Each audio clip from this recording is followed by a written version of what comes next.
before we get into the show, make sure to do a couple things. First of all, click the subscribe button down below and make sure to turn on your notifications, please, in order to get updated content that I start to put out. I do put out weekly videos, so hopefully you enjoy those. The second thing you can do is to make sure to be empathetic and understanding for all of my guests that come on this show, but otherwise, enjoy the show. Welcome, ladies and gentlemen, to Deep Dives into the Minds of Esports. My name is Blake Panashevitz, and today I have a guest who shows more enthusiasm than you can probably imagine. He is a commentator, shoutcaster for Counter-Strike, has done events such as E-League, the major in Boston, ESL Cologne 2016, and soon will be providing commentary for the Blast Pro Series in Sao Paulo.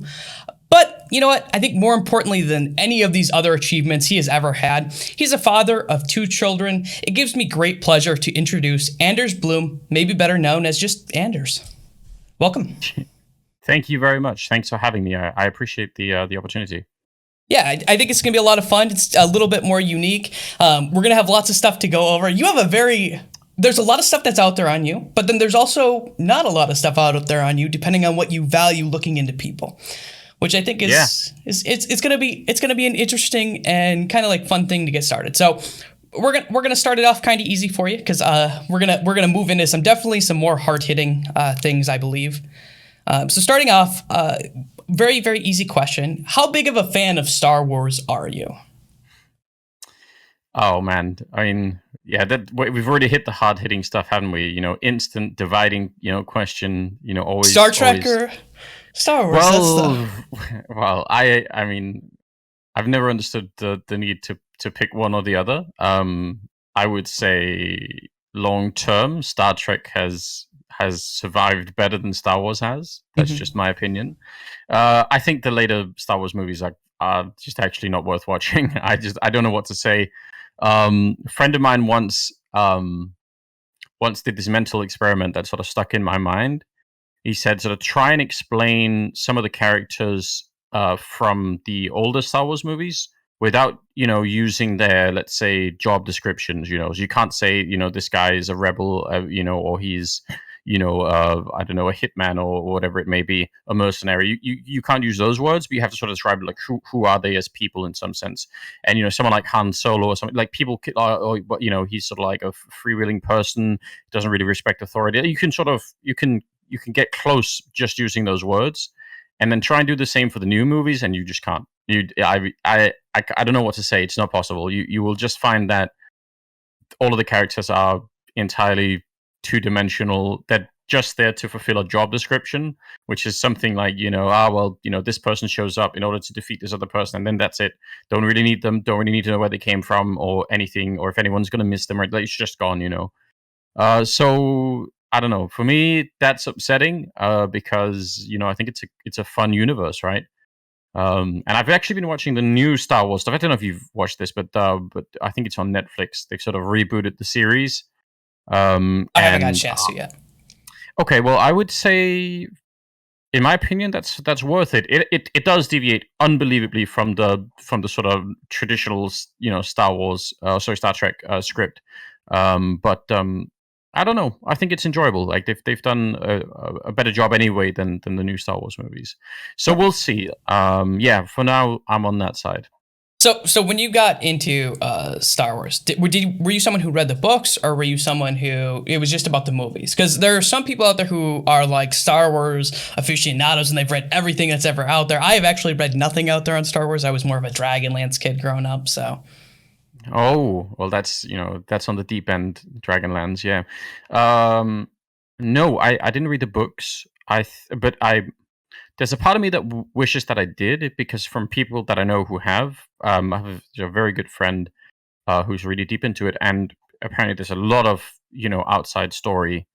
So potentially, there could be a lot there. And I actually think one of the complaints was for sort of the core audience in that sense is that they didn't, just sort of take some of that and build on it, but that's just how it is. So the sort of back, way back when, that was probably Lord of the Rings for me, which I read. And one of the first books that I read in English, that I decided, I could get the Danish version, but let's do the English one instead.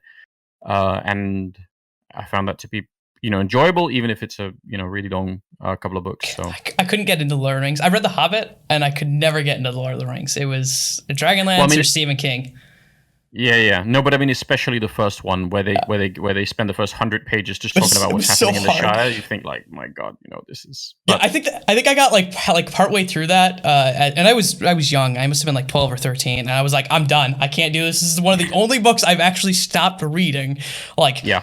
Partway through it, I can't do it. The Hobbit was good. I liked how it got into action, but couldn't do it with the Lord of the Rings. So you started doing this more when you were growing up. So let's kind of touch on that. What was Anders like as a child? Do you have any brothers or sisters, first of all? Or are you an only child?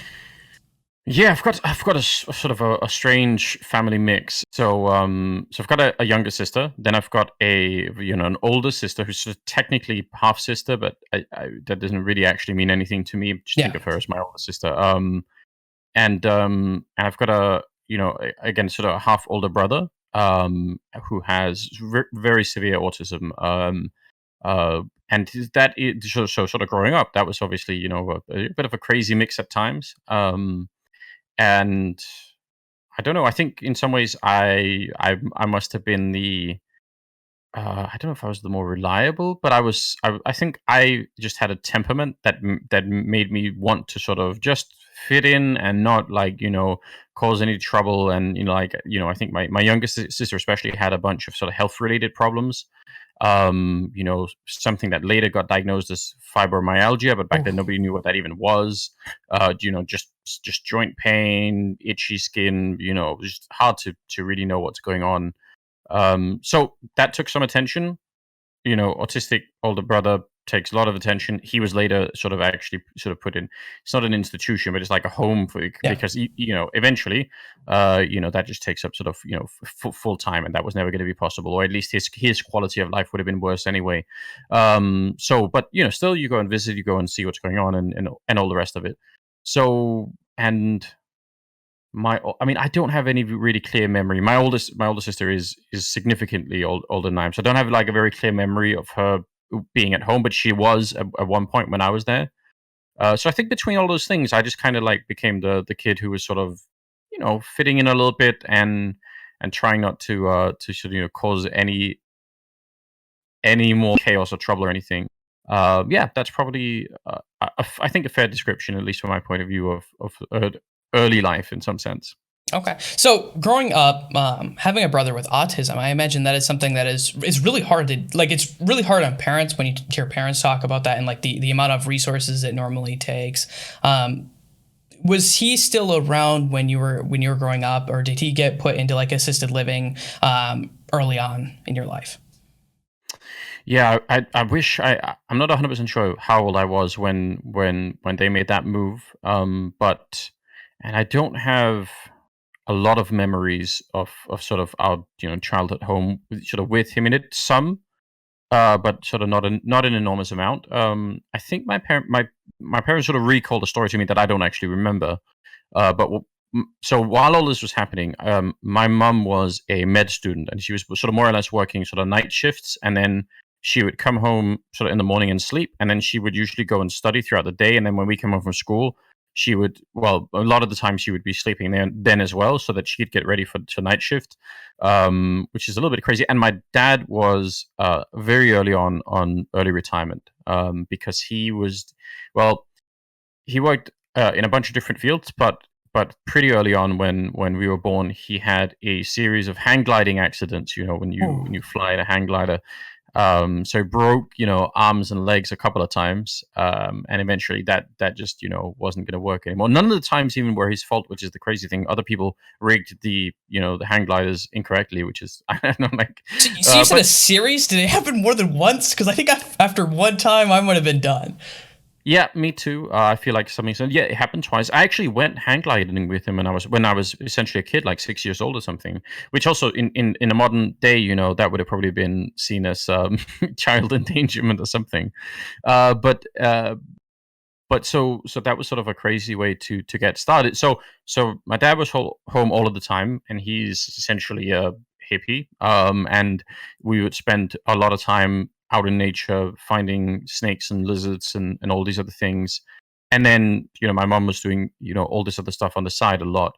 So yes, I mean, I don't have like a very clear memory of sort of the dynamic between younger sister, older brother. That doesn't spring out to my mind, but I remember they told me once that there was at some point in my life where I sort of started stuttering essentially as a, and they interpreted that as some sort of stress response. They were like, oh, okay, there's actually a lot going on in our family life, and we need to find a way to deal with that. And obviously that went away again, but so I don't remember that at all. And I remember, I mean, I just remember the nature stuff and enjoying that part of it, at least up until school time, I would say. And then nobody loves school, right? So, I mean, but some yeah, people do, but I didn't. I hated school growing up. It was terrible.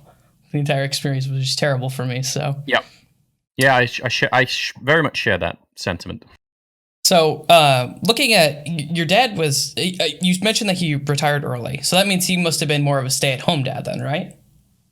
Yes, I mean, so the sort of results of the broken legs and I think actually his like even his spine was like shortened by a little bit. So they were, well, I mean, I remember because we it was like I remember this day especially, and maybe for good reason. It was sort of a crazy day because three things happened in one day. One was um, I was almost sort of choked to death by a horse that lifted me up by the collar. I had sort of a jacket on that couldn't unzip all the way, Oh. and it sort of left purple zipper marks on my neck. And I haven't really enjoyed horses that much since. I also just don't understand them at all. I fell off a horse once, and it Yeah, ruined. I could not get near horse. I don't like horses very much. I don't want to be near them. yeah. Well, I mean, there are lots of other animals. I feel like you can read their cues a little bit. I just can't with horses. I don't know, and they seem nervous around me, and maybe they can read me, but Yeah. I try and stay away from them as much as I can. Then we went sort of back home to sort of the camp that we were in, and then we were sort of playing around, and somebody knocked over like a like some boiling water that was sort of on the it was on the table or something, and we all got our feet scalded. So that was the next thing that happened that day. And then to sort of compensate for not having a great start to that day, somebody made us pancakes or something. So we were like, oh well, now we're enjoying that. And as we were sort of eating that, somebody came in the door and they said, oh god, you've got to you guys have got to come right now. My dad is fell down from the hang glider. So everyone sort of rushed away, and turned out he had sort of open leg fractures on both legs. So the actual sort of bones sticking through the skin, Oh. kind of thing. Yeah. So and obviously for a long time after on crutches and wheelchairs and all the rest of it. So I would say that was sort of a bit of a crazy situation. So yeah, after that, working wasn't going to be really going to be happening. Like joint pain and just generally, Yeah.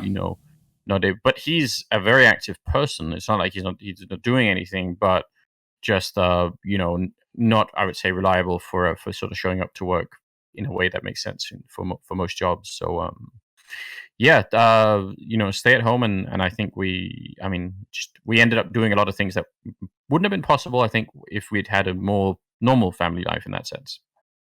So with a stay-at-home dad who is retired, and then your mom going to school and functionally working night shifts, I imagine that you weren't Yeah. sitting in the middle class, upper middle class section of socioeconomic status. No, no, we weren't. But you know, but by Danish standards, that you're still not doing badly. It wouldn't be like if you said lower class and you were talking about maybe especially certain parts of America, then that would be sort of just scraping by. And I would say in Denmark Yeah. that's a little bit different. But still, relative poverty is obviously a real thing. Yeah. So I to some extent I still had that feeling. I definitely knew that we didn't have as much money as other people.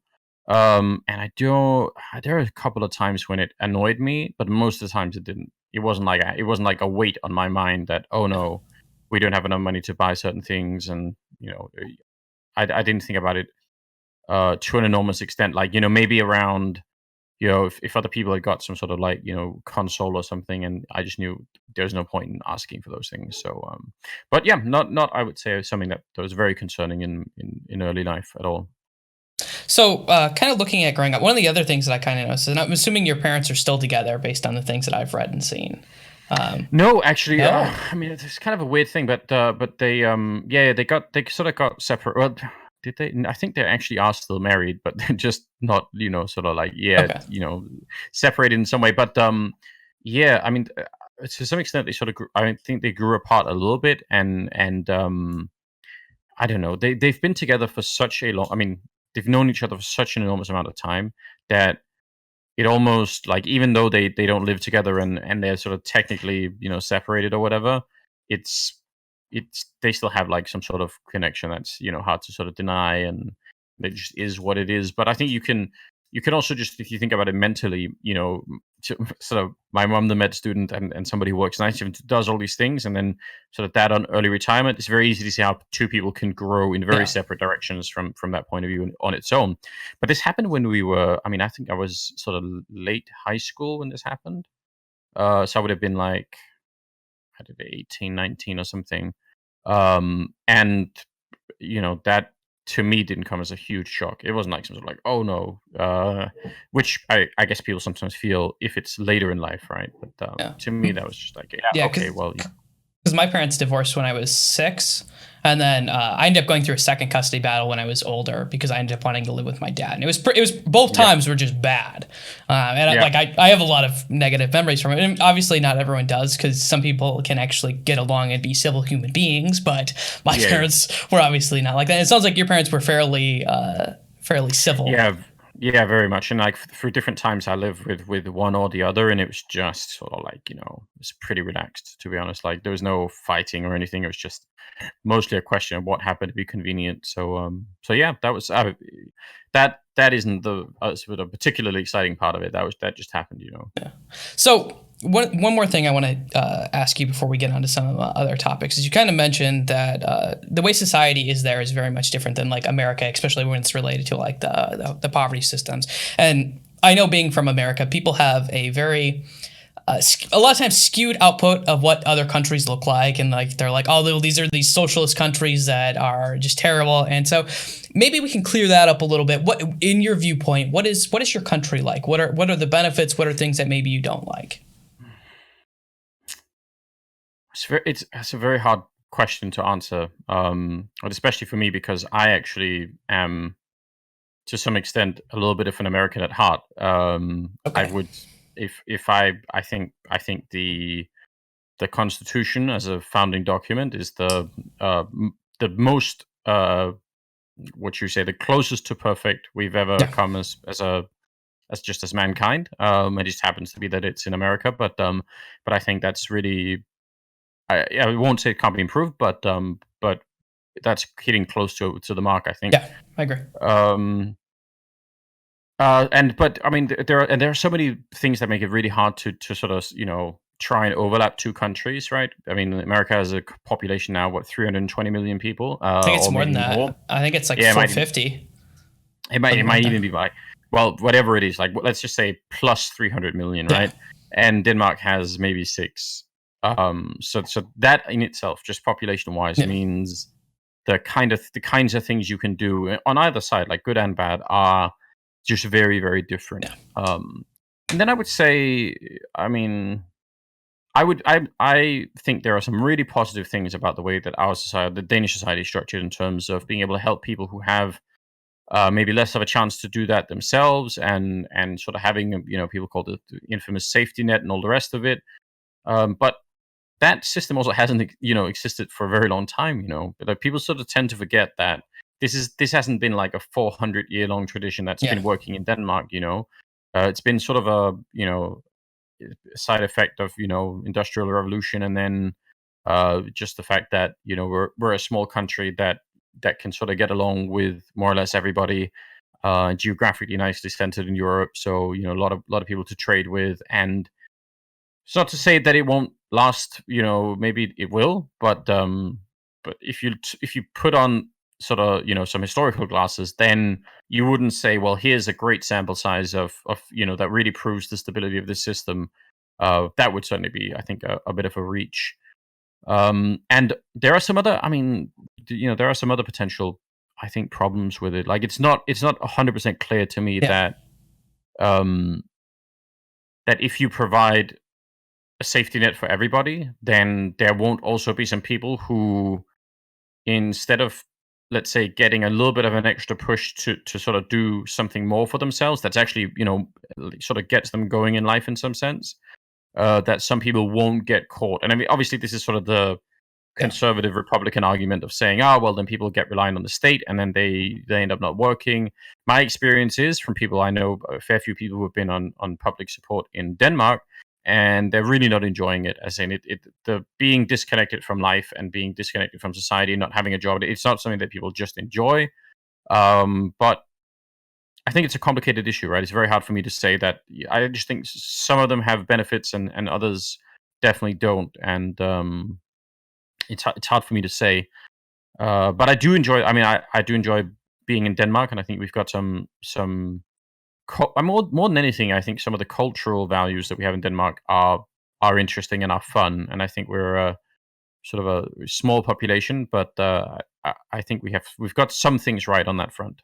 When you say like cultural things, or because when I hear that, I think of like Upper Michigan where I grew up, and like a very common occurrence would be like if someone were broken down, if you're in the Upper Peninsula, every single car or almost every single car will stop and they will see if you're all right or if you need help. When I lived in LA, that is not true. You are like, yeah, you're on your own and you're screwed. No one is stopping for you. They're leaving you there. It's very, very different culturally from like even just like the States if you go to two different regions. Yeah. Well, try and think about that a little bit. I would say what you're describing in Upper Michigan that's actually how I think of most of America. And now I realize that there are places like LA and New Yeah. York, which almost has Tense, become a little bit of uh, like a little bit of a meme, But those are relatively. I realize population wise they're yeah. big parts of the country, but they're not really if you look at how huge the US is. Um, if I had to, and actually in Denmark, that would be very that would be the opposite, I would say. Not that people aren't friendly, but that there's sort of like there is like a little bit of a social distance. You can break through that, and especially if alcohol is involved. But there is sort of like a little bit of a sort of keep to yourself. Don't try and mess too much around in other people's affairs. That is the one thing on the cultural side. But there's another thing that I would almost tie back to the state thing. Like, let's say you lived in some small town where there's only like 2,000 people or something, and somebody got into trouble. Like, I don't know, their shop burnt down, and it turns out you sort of needed that shop because I don't know there was a bakery or something, Yeah. and you said, well, what can we do? Like, either we can hope that some insurance company will pay some money out and the bakery will open again, or we can all pitch in, and the people who can do maybe we can all get some money, maybe some of us can help build some of the shop or whatever, and things can get back to normal, right?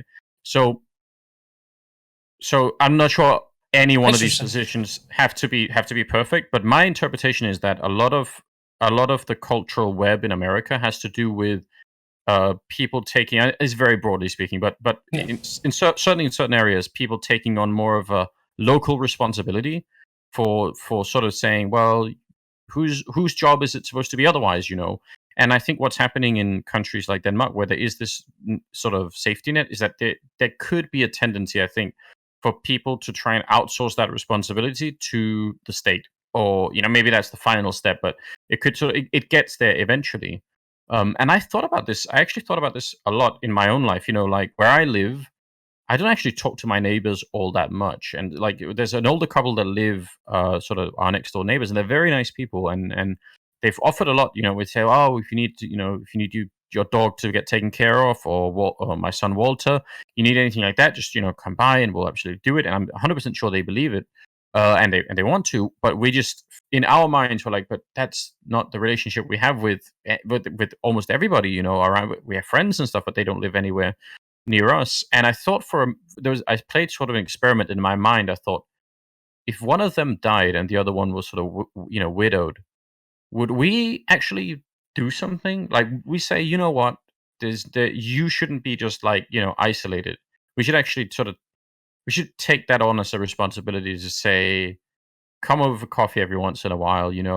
Let's do some, like, we could do that. There's a generational difference between us, but we could really do that. And if we didn't, then would we end up in a place where where we would be, where one of our neighbors would be, not in a good mood, and we would see them and we would say, oh, she or he's not looking too good, and that would impact us anyway, right? So I don't know. It's hard to say exactly what's to blame, but I would say that's a definite cultural difference that I sort of have a feeling, especially when I'm in sort of southern states in the US. I've spent a lot of time in Georgia and Atlanta specifically. So and I realize LA and New York might be different, but there's something there that I think is, and actually I think it's getting lost in America anyway. Like I think some of this is actually going away now in a lot of places in the US, and I'm not sure that is actually for the better. I would say no. And I think a lot of it has to do with like technology too, like the way that the internet works and the way that people go through. I feel like that has a lot, because you're more outsourcing your community than having it an in-source community. So, well, also because some of the downsides to having those kind of communities, on the other hand, is that you know, there may be some problems that a local community just cannot solve, or maybe there could be people in the local community who actually don't have any local community, like as in they just, nobody likes them, or they don't have any friends or family or whatever it may be, and then if the attitude is, well, you should take care of it yourself, just get back on your feet, and there is nothing else to do, then some people will fall through that safety net. So it's not completely clear cut in my mind. I just think it's interesting. But just because you asked about sort of Danish culture, I think one of the things that we do really, really well in Denmark is sort of treat potentially tragic or even horrific events with a fairly large amount of really dark humor. It's one of the weird things that we have in common with the British, and no one's ever explained to me how that could be, because all of the neighboring countries around us, like whether it's like France, close to the UK, I guess, and then or Germany, Sweden, Norway, even like it's nothing like that. There's some sort of weird bond that's happened there that isn't shared. Like I guarantee you, most people who look at sort of like, let's say, German sort of humor in general, because we get German TV here for some reason.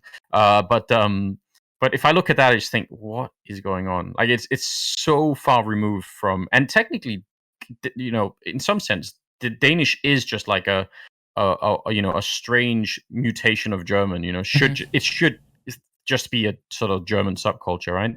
But somehow something hasn't translated over in the same way. So that's really interesting, and I think there's a huge value in that, which is potentially dangerous in 2019, because making fun of things can be really dangerous. But I think there's some value there that we can broadcast to the world again now that everything has got very much humorless. I would say.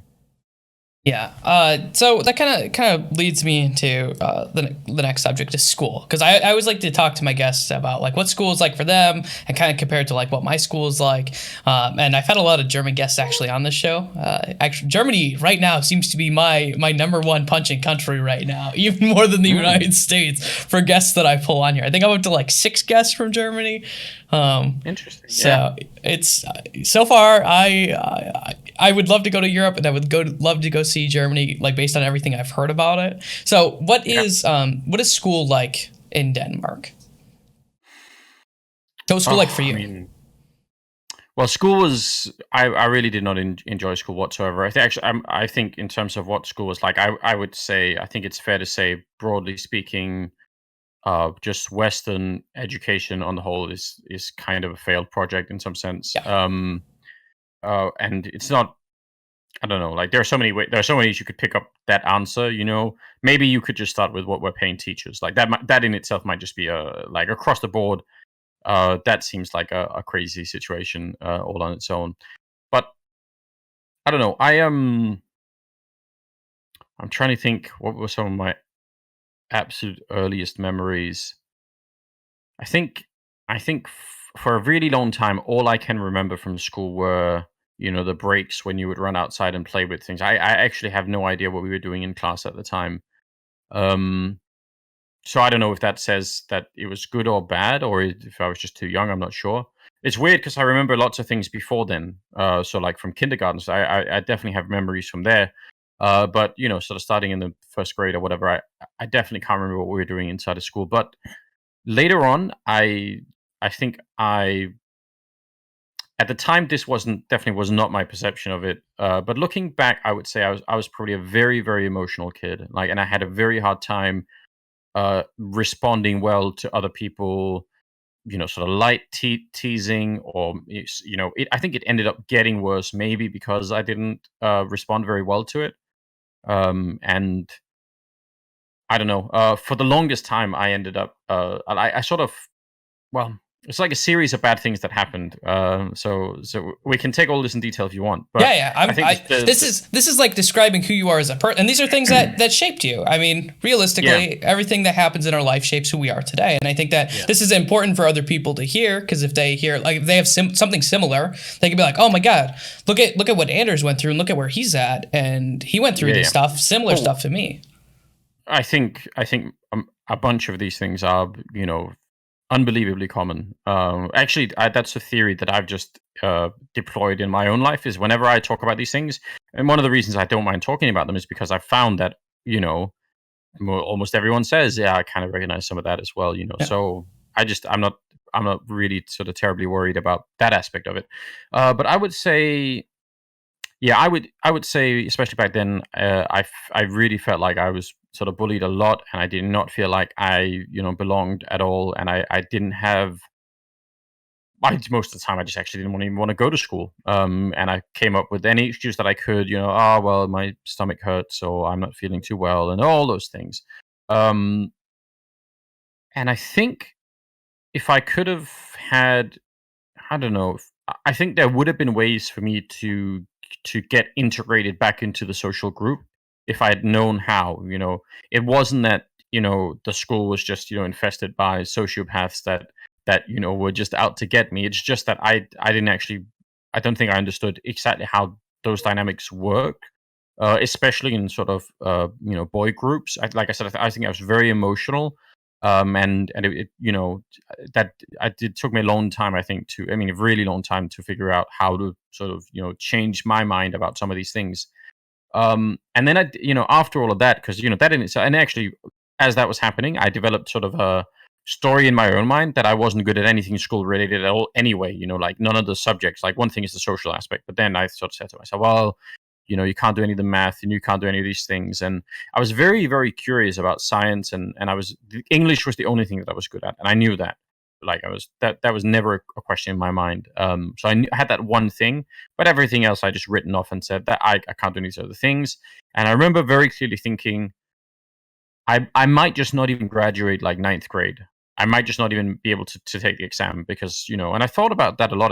Sort of what happens to people that don't do that? I thought, can they just like quit society or whatever? Like, could you do that? And then at some point during that thinking, I thought, like, there can't be many people who do this. And if all these other people can do it, then it just seems unreasonable that I would be the only one who wasn't going to be able to make it in some sense. And then I sort of sat down and I thought, how many, take any subject, so math. And I thought, am I really the worst person in the class of like 24 people or whatever? Am I the worst at math? And I thought, I know for sure I'm not. Like, there are definitely people who are worse. And I went through each subject like that. And I couldn't actually say that I was like, English, I think I was probably, way at the top. But then the other ones, I don't know, somewhere in the middle. And that process somehow changed, my attitude a lot. And then I obviously made it through the ninth grade. I did 10th grade, which is optional in Denmark. Um, but unfortunately, what I didn't do at that point in time, which I think would have been some kind of improvement, is I should have said, "Oh, you know what, Anders? It turns out you can sort of tell your own story, and you chose to tell a better story, and then your life ended up in a better way." But the story that I went on telling people was that I was the victim of bullying, and that my life had been sort of severely impacted by that. That I'd somehow sort of been wounded by that, and I sort of went on telling that story for a long time, and that didn't do me like any good in some sense. So I would say, an initial bad experience that then I almost made worse on my own in some sense, which again is probably super common, right? But I would say, and that's taken me a long time to try and think back on and sort of say, oh man, I mean, and I would. It's not like I would walk up to people in, let's say high school, which is sort of where some of these things started to change a bit. But I think even early on in high school, if I sort of, got into conversation with someone, it wouldn't be, weeks before I started talking about, my bullying experiences and stuff like that. And in some sense, I could have just said, well, you know what, that doesn't even like affect me anymore. Those people are all gone. I don't know any of them anymore. And I could just decide to be, have a different mindset right now. But I sort of kept bringing it back on. But yeah, so yeah, I would. That's I guess a quick rundown, but I think that catches a lot of what was going on in my mind back then, for sure. When did you first start getting bullied? Like, when did it start the first time? Was it right away in first grade? Was it something that, because generally kids in general they're not necessarily cruel themselves. It's something that they're normally taught, or it's pushed on through group things, or their parents show some similar behaviors and they decide to take them. So normally it isn't just like random. Was it happening really early on? Was it something happening later? I know for me, it was first grade.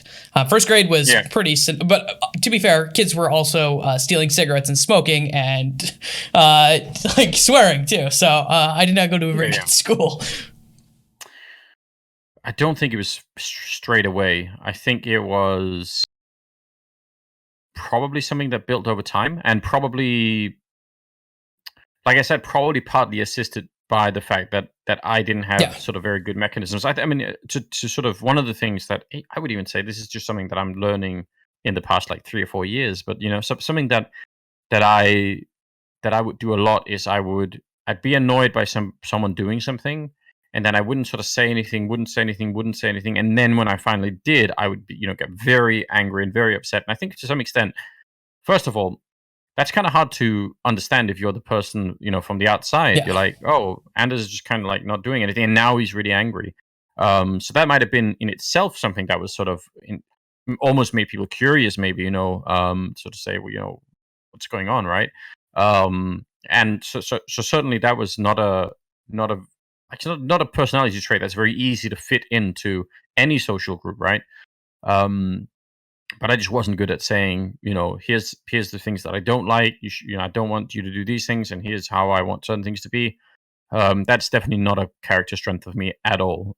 Setting boundaries is something I've seen a lot of people, even like older, like setting boundaries and stuff like that is something that a lot of people have a hard time with. And it's something good to really learn for both your relationships and just life in general. It's a good thing to learn. Yeah, and obviously there are. I mean, I have a bunch of friends that are way on the opposite end that are really good at it, and it's so much fun for me to be around those people. But I would say I've been intentionally teaching myself that for a while now, to sort of be able to say, yeah, just what I think, and not be worried about the consequences, as it were, because that was just the thing in my mind. I think most people who are like this tell themselves that if I am just constantly the person that compromises and sort of take all the compromise on my side, then that automatically makes me a good person, and that's good, and that's not true, right? I mean, like it actually is in some circumstances, especially it can really lead to some bad outcomes. So I would say certainly around like the 5th, 6th, 7th grade, I was not having a good time anymore, and I mean, my parents definitely knew, but I don't think they really sort of, like most parents, don't really actually know how their kids feel. And it's obviously easy if you're a parent to just sort of assume that things probably aren't that bad, and things will be all right. But yeah, I definitely was not having a good time, and I think there were some points at that time where I certainly thought, is there a way to sort of end this? What if I jump onto the freeway? Can we just sort of skip past this? Now, I would suggest that the interval between thinking that thought and actually doing it is there's like a wide interval between those things. Well, before you go into it, you have to go into like a major depressive episode, and like your chemicals in your brain get pretty screwed up by that point, because it's a slow building process where you've screwed up, or happenstance due to the events, you've screwed up all of the chemicals in your brain to a point where you find that rational. Yeah. So I would say it wasn't like that was some sort of like immediate thing, but I certainly remember that. I remember sort of planning some of that in my head a little bit and sort of thinking, Mhm. maybe this is just a better way Yeah. to sort of to do this. And I obviously never spoke to anyone about it. Which actually for a really long time, and maybe to some extent still is, another. Well, I think it could be a strength, but it could be really bad as well. Is I just like to sort of take care of things myself. I'm not. If there's a problem, I just try and deal with it. And sometimes that's great. Sometimes like I'm married. So sometimes my wife could be a little bit like, what, you should have probably said something. Maybe we could have talked about this. Maybe there could have been a way out. So yeah. But that was I think those are some of the earliest times around that grade. Um, and luckily, but high school was amazing for me. I really had a good time, and I managed to change a lot of things around in sort of fairly short amount of time. So I've had a good experience at school as well, just a little bit later on. Yeah. So kind of looking at a couple more questions I want to ask you about this is, was it Yeah, all anything. physical or was it mostly emotional? Was it both? I know I got beat up and it was a lot of Yeah. emotional stuff. Getting beat up is not fun. Uh, so No. Yeah, it was definitely both. And trying to think. I think one thing that was probably uh, good for me was that it all the emotional stuff was not by sort of any of the girl groups, because I reckon that would have been much worse in some sense. Like I think that would have actually been like had sort of a longer impact.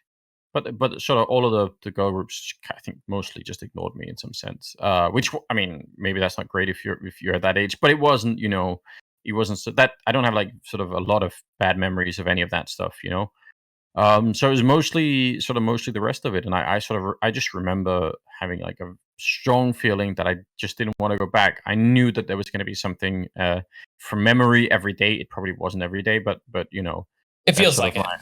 yeah, sort of my feeling of it. So yeah, a little bit of both. And like I said, in all honesty, I think if you interviewed 10 of the other boys from my class in a similar way and sort of asked what was it like with Anders back then, I think you'd get a very different picture. I think many of them would be like, did he really feel that bullied? Like I Yeah. actually think so.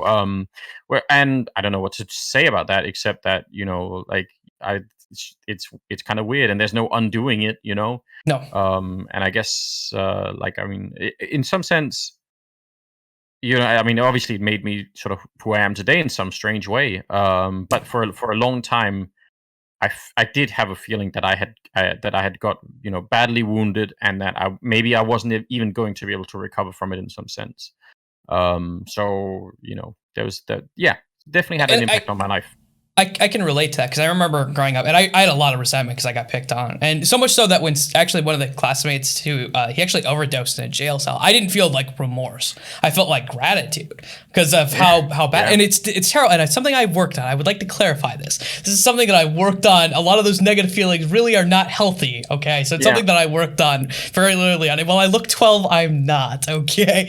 So it's something but I had a lot of these feelings. And I remember someone reaching out who actually picked on me and he was chatting me out because he saw that I was doing some work for some esports thing. I don't remember what I was doing at the time. And he was like, "Oh, that's really, really cool." And I was like, "Listen, you were a dick. Why are you talking to me? You were a dick to me growing up, like so much." And he's like, "Oh my god."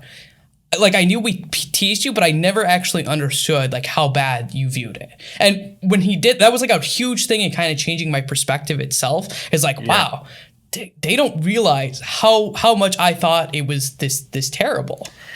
Well, also, I mean, presumably, many of them will have been, riddled by doubts and a complete Yeah, lack of self-confidence, and they will have had all sorts of weird problems in their lives that they weren't able to, it's not like their lives were amazing, and you were this one person that yeah, had to take all. So, I don't know. It is. it's interesting.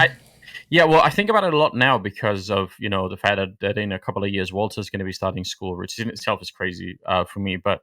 I sort of think a lot about it, like how can we be more like? Is it even possible for us to be like aware enough and like attentive enough, because we obviously can't fit in with a body cam and just like and in some sense like GoPro. yeah, but like, and if you could, that would be That would devastating. have that would have very bad effects as well. Yeah. So but how can we, and I think that to some extent that I'm trying to do that now with him, is to say, let's try and build a good enough relationship that if something is bad, that there will be some kind of trust to sort of say, you know what, there are some things here that really aren't working out, and we should we should find a way to talk about it, or we should do something. So that's the one thing, and then I think the other thing that all I can think of is to try and take notice of how other kids in that class are doing, and if some of them seem to be not doing well, then even if we aren't those kids' parents, maybe we could still help. Maybe we could do something. Maybe we could find a way to give them, not a second home, but something like that. Because ultimately, that that might. And I actually, so the kindergarten that he's in now, I can, and he just turned 4, but I can see that some of those kids now are um well, if sort of their life progress in the way, in sort of in the, I would say sort of let's say socially, if they progress in that way, they will end up not in good places, and it's devastating to watch that. And you can't really do anything about it, right? But maybe if they get a little bit older and you say, hey, why don't you invite the guys over and we can watch some movies, and maybe you could sort of, maybe there's a way to do that. I think that's the best that I can come up with. So Um, I will make you feel a little bit better. You should look at something called attachment theory if you later in your free time. But basically, it's the idea. It's one of the. There was a huge study done a while back on like twins and stuff, and basically the idea was, why did one twin go to prison, the other one didn't? One of the major things that they found out was that they found attachment with something, and it doesn't have to be a relative. It can be a teacher, family, friend, stuff like that. So you actually are correct that you can be some sort of figure that could actually have a profound impact on their lives. yeah, like I mean, I think that would be, well, just for its own sake, that would be worth doing, right? And that's I think that's worth thinking about. But yeah, I mean, I don't know. To some extent, you wish that school could be, frictionless and people could have an awesome time early in life. And there's another sense in which, if that wish was fulfilled, would that then result in really awful, things? Like not I having the obviously, ability to handle things, like, because you can yeah. imagine, like, you build it up over a school period, but imagine you never have any of that. What's it like when that happens in your 20s, and your ability to learn things is significantly, it does go down, like Yeah. how quickly you can learn things definitely goes down. Well, I mean, so now we talked a little bit about some of the bad side effects for me going through all of this, but I mean, one of the, and I sort of mentioned that the idea of handling things on your own could have been perceived as a Yeah. bad thing, and there are definitely times in my life where I don't sort of ask for help for too much of a long time, to the point where now it's getting way too much, and then that maybe there was no reason to do that, um but I think because I solved so many of these problems along the way myself, I actually have a very strong confidence that I can solve a lot of problems. And I notice in other people that I meet, and I meet these people all the time. Yeah. And I wish I knew how to, if I could figure out a program or a way to make people not be like these people that I meet, I would do that for almost anything, because the other version of that I find are that people have some sort of built-in doubt about themselves to a really high degree, and it just becomes such a ridiculous filter on their lives, and they obviously can't see it. It doesn't, that isn't something that they sort of feel. And it's not to sort of come up with some sort of positive, aphorism to say, oh, you could do anything you want to do, just put your mind to it, and all those things. But I mean, I actually think some of those things are truer than people Yeah. think. And it's kind of devastating to see people like that, and especially in, it's not, I'm not that old, but especially in people like their early 20s or something. I think, my God, like, even if you had not even gone to school a single day in your life, you could still, if you were 20, you could just like start learning how to read and write right now, And by the time you're 30, you could be almost anywhere you want to be. Like, Yeah. 10 years is an enormous amount of time to be learning things. So yeah, I think that was the other thing that I sort of got out of it, was sort of this feeling of like, yeah, but I can do a bunch of things, and I have some kind of core confidence in doing some things, not necessarily everything, but yeah. So there's a couple cool things that, well, I don't know if they're cool, but I find them interesting because they kind of describe you as a person, like growing up from school, and some of these things that I noticed like later on in your life. And I wanted to know if some of this stuff stemmed from maybe your childhood or stuff like that. So the first thing I want to talk about is right now you've been working on getting healthy. It's been something that you've been really, really big on, like both mindset as well as your weight. And congratulations on losing weight. I think that you are Yes, also thank on the you. same diet I am. I think you're doing keto, right? Yes, yes, I am. I'm sort of trying it out. I'm doing Yeah. keto without subscribing to the ridiculous keto Yeah. cult that's out there. But, Yeah, but yes, I also do not subscribe to that cult. There's just some really good. For me, it was just the easiest thing to actually eat less calories, and not feel like garbage. And that was the only reason why I did. I was like, I've tried other things. I'll see what it's like, and if I enjoy it. And then I found some really good recipes, and I was like, this is working well. So, yeah, but my question is, and you have a love for food, and you've had a yes, love for food, and maybe to an unhealthy standard if it's anything like mine. yeah. When did that start for you? And was it in relation to any of this stuff? Yeah, I mean, I don't know. I mean, this is just my own analysis, so Yeah. it could be wrong. But I would say I remember really early on, in like when I would have been like 12 or something. I was like a very picky, child. There's a lot of things I didn't like, especially sort of texture wise. So I like sort of like same kind of taste, same kind of texture for all meals if I could choose it.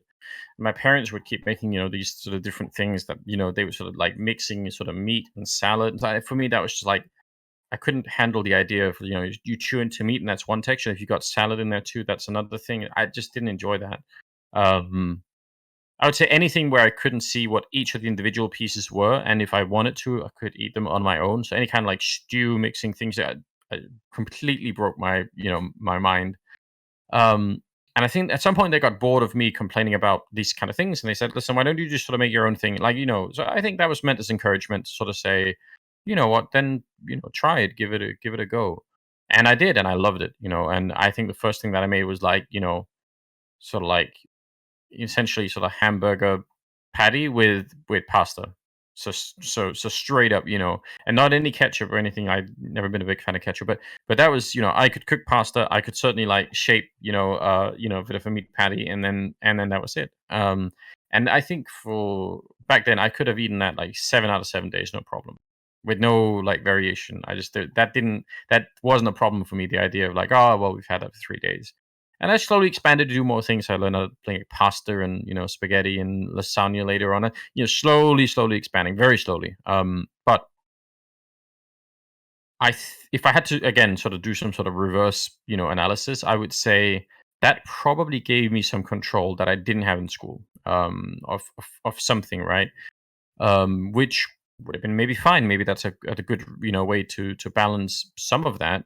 Uh, but I think what that the pleasure of having that control, like, or at least the sort of mental freedom of having that control, in some sense, became too much of a reward mechanism, Yeah. so that I just that making food was something that just grew to be a very very sort of big passion. So that I mean, I would wake up in the morning and that I in the first 30 minutes, I would say, I would be thinking about what am I making for dinner tonight, and I would not eat any like breakfast or lunch, and then I would make dinner around, let's say, 7 or 8, but then I would actually sort of eat dinner and then sort of snack on whatever was left from like 8 till 3 in the morning. So just well, I mean, I didn't do this at the time. From any kind of perspective of like what your say biological clock is or anything, it's just a devastating way Yeah. to sort of do that. And especially, and I was eating like again pasta and protein, like just Carbohydrates and protein and fat. yeah, Yep. yeah, and and with plenty amounts of just regular sugar, soda, stuff like that. and lots of candy as well. I mean, if I did that today, I actually think I would be like physically ill if I ate especially as much sugar as I did back then. That would be just a complete like insulin shock. But anyway, I think that was just something that got built into my brain and has been with me ever since. I don't think that will easily go away, but I think I can over time. I think I can change it to something that has a positive outlet. I mean, I am good at cooking food, and I don't just cook pasta and stuff like that anymore. It's something that I care about, and it's something that I find still a lot of joy in. I just have to I just have to Regulate it. yeah, and I have to keep a track in my mind that also says, hold on, it's not all, even if you can't make the thing that you want it to make, it's still fine. I mean, the way that I realized that there was something like that, it wasn't just something that I liked, but that it was an actual, um, well, sort of a psychological problem was one time where I'd got up in the morning and I had planned this whole meal out in my brain about what I wanted to make for dinner that night. And then I went off to do some sort of work. And then when I came back that night, my wife had bought, something else. She'd just gone shopping, which, why wouldn't she be able to do Yeah. that? But normally we would sort of coordinate a little bit, and maybe do it together or whatever. But this time she just done it herself and she just bought whatever she felt like. And I remember feeling really, I almost enraged. Like I really had this very, very powerful feeling of how unfair it was and how sort of this has sort of ruined my day in some sense, and and it really took me a while before I thought, man, that was not just like, there's absolutely no sense in any of this. Like, why couldn't you just say, oh, I'll just make that thing tomorrow then, or what does it matter, and I think that was sort of at a point where I started to think, hold on, something's really not wired together correctly on this particular front. So, I think, just like any alcoholic or anything like that, I don't want to sort of declare myself cured of these things, but I I'm keeping a really, really good eye on myself when it Yeah. comes to this. So So what's actually funny is for I think 3.5, 4 years, I worked with drug addicts. And whenever they would talk about it, I'd be like, oh my God, this is like me and food. And to the extreme that I was like, listen, there are some things that I would, like, if you were to offer me some ultimatums, like, hey, you can eat as much food as you want and stay in a healthy state of being, and you have to give up this, this, and this. There's a lot of things that I would give up to do that. Like yeah, an insane amount of things. Like they were like, if you could stay single for the rest of your life, would you do it? I'm like, yeah. For yeah, me, eating food. yes. For me, Yeah, yes. And it's to that extreme.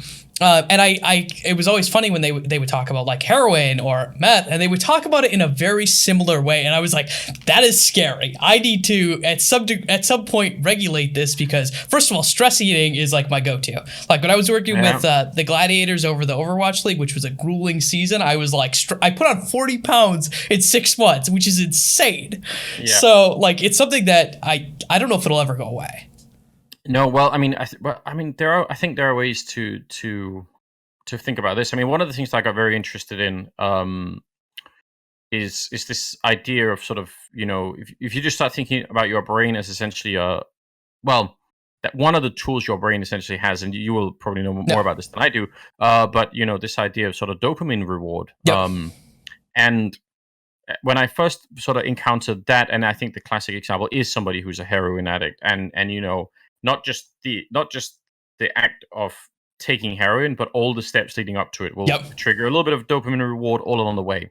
And you do that for 5 years, then you haven't just built a little bit of a habit. You've actually built like a very, very powerful reward system Yep. that can manipulate you in all sorts of ways, right? And I think I had done the exact same with food. So for me, it wasn't just about making the food; it was about buying it. Walking around in the grocery store and looking at it, and there's a fun part to this as well, which I think people, especially today, are really missing out on. Which is like, I think I would argue most people go into like a grocery store and look at, let's say, different cuts of meat, won't be able to tell what is good quality and what isn't. Like, people just, I don't think people have a good idea of how these things work at all. So there's like a level of expertise that you can get in terms of sort of looking at things and figuring out what goes together and all the other, which is really, really fun, right? But looking back, I think all those things were part of my, reward, labyrinth that I'd sort of built for myself. And any interruption to those things, like my wife buying something else, or anything else for that matter, um, my brain made sure that that I was in some ways swiftly punished, and then that I would try and correct that behavior and sort of, oh, okay, well, back to doing those things again. So yeah, like I definitely think that I think even if the substance is different, if it's not drugs or whatever, I think the underlying neurochemistry in some Yeah. sense is probably very similar or is exactly the same actually. Yeah. So the way I that was you very reroute interested. neural pathways tends to be very, very similar. Because that's what it's rerouting neural pathways, and you create functionally permanent neural pathways that are based on different stimuli that you end up getting. And you can do it with almost anything. Like, funny thing talking about like video games, you see like video game addiction coming up. To some degree, that is a true statement. There are some people who are like 100% addicted. Same way there are people addicted to gambling, yet there still are professional gamblers, right? Like there is some line that you need to draw on what you're doing, and maybe someone would fall into both and they've made it into a career, and good for them. But it is a real thing. It's a crazy important thing for people to know, right? But not only so that they can maybe start to sort of look through their own lives and sort of say, oh, hold on, are there any areas in which I might be a victim of my own brain in this sense. But what if you did it the other way, right? And you started saying, oh, actually, I will create a reward system for me doing positive things, like going for a run or whatever it may be. And that is obviously also possible. And, just because we came from talking about the school system, obviously none of these life traits I ever spoken about in school, like you did, like it's just so tragic that there aren't things that you sit sort of people down and say, functionally, this is how your brain works, and you should know these things, and like it's kind of a tragedy, but maybe I don't know, maybe the future will be different. Maybe the internet will fix all these things. We'll see what happens. So kind of looking at growing up, and one of the things I was going to ask you is that you had it kind of in your head at one point that you were going to be like a physicist, like a rocket scientist or an astrophysicist. And you kind of got it in your head that you needed to disprove everyone who was at school.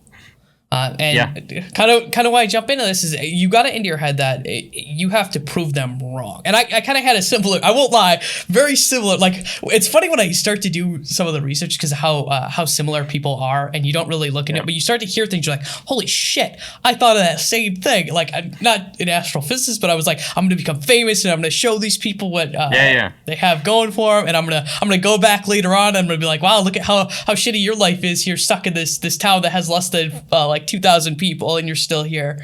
Like, I mean, I it was somehow important to me. It's certainly important to me that people that I had somehow won against them later on, like whatever winning actually meant. I'm not sure it was like very specified, but I needed to somehow come back and sort of show everyone, look at me now. Certainly would have been like, I don't know, I didn't think of it as being fair. I think for some reason the thing that mattered to me a lot was just proving that I was smarter than the rest of them somehow. And I mean, so I mentioned like the mistake of portraying yourself as a victim of bullying. Well, I would say the next big mistake that I made later on, and this is after high school, and I had come into high school being very scared of math and stuff like that. I've always been interested in physics for some reason. But I was never good at it, and maybe especially because of the math component. But I was very curious. Whenever someone would start talking about, black holes or quantum field theory, I would be like, oh man, I wish I knew everything that could be known about this, But the math thing was definitely really tricky for me, and well, I had sort of a defining moment really early on. We had a math teacher that was she had the nickname the Terminator, which says a lot about what kind of teacher she was. And I remember the very first lesson she sort of said, "Oh yeah, next time." I can't remember if it was the next day or maybe after the break. I'm not sure, but one or the other. probably the next day, and she said, tomorrow everybody's going to be, up on the blackboard solving one equation each, and we're just talking about like, not like second degree, just plain as it could possibly get. And I remember thinking, that's it, I'm quitting. Like I cannot be in front of a whole class, solving things on a blackboard, sort of explaining what I'm doing. And I went to her and I said, listen, it's not that I don't want to try. Like I had this whole speech prepared in my mind to try and trick her into giving me what I wanted. Yeah, and I sort of said, listen, but this is like socially, this is something that I'm really scared of, and I just, I really hope you can understand this, so that we, maybe I could do it a little bit later on, but just maybe I could just ease into it and just sort of get a little bit of a feel for it. And she just said, nope, absolutely not. You can do it. Well, first of all, you can do it. We'll figure it out. But also, if I let you not do this, then at the end of the year, when the exam comes around, you'll just be worse off. So that was it. And I remember thinking on the bus home, I thought, I'm not going to come back tomorrow. This is unacceptable. But I did, and it turned out almost everybody else in the class was just as scared of it. And and I completed that problem easily. So it wasn't even like I could do that no problem. And well, she taught me a bunch of different things, especially in the math area. And well, at the risk of really annoying people, I would say during that time, I ended up taking A-level math, which is sort of the highest you could do at that point in school. I would say I still partly believe that math is the sort of realm in which you can express the highest kind of creativity. And there's something very weird about how that works.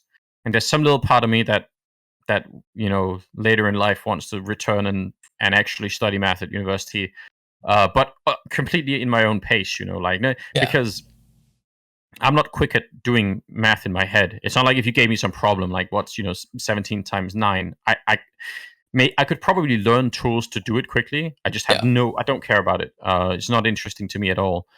But if you sit me down with something that's elaborate, and this is one of the things she taught me, because we had sort of weekly assignments that we had to hand in. I don't know if that's the same everywhere, but you had sort of written assignments, whole 20 problems that you have to solve every week.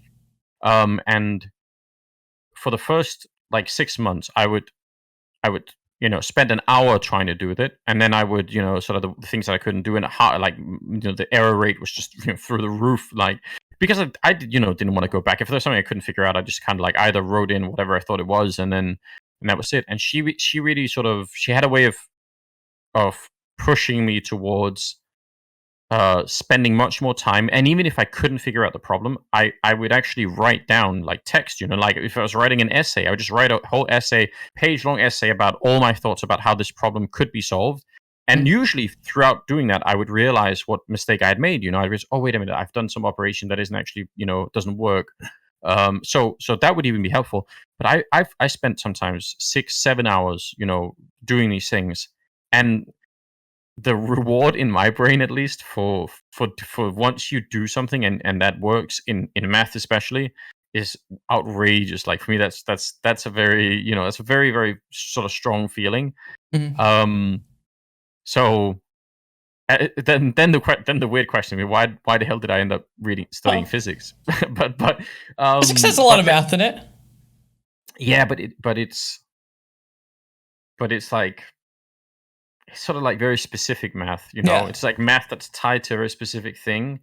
I don't know if it would have been different if I had studied sort of mainstream math instead of physics. I can't say exactly. I think no matter what, doing that with doing either with the motivation of wanting to prove a class of kids that you haven't seen for 4 years wrong, and that don't they have no memory of what you're doing, is just a terrible way to get started. I agree. Like whatever I picked up, that wasn't going to be a good outcome. So I would say that was a big mistake that I made in my life at that point in time. I didn't actually. Well, I knew why I was doing it. It's not like this was hidden to me at the time. I just I don't know. I couldn't snap out of it for some reason. So that was I mean, that was really shocking. In terms of identity, I like sort of personal identity. Not being able to follow through on that, on starting that physics degree is really really hard.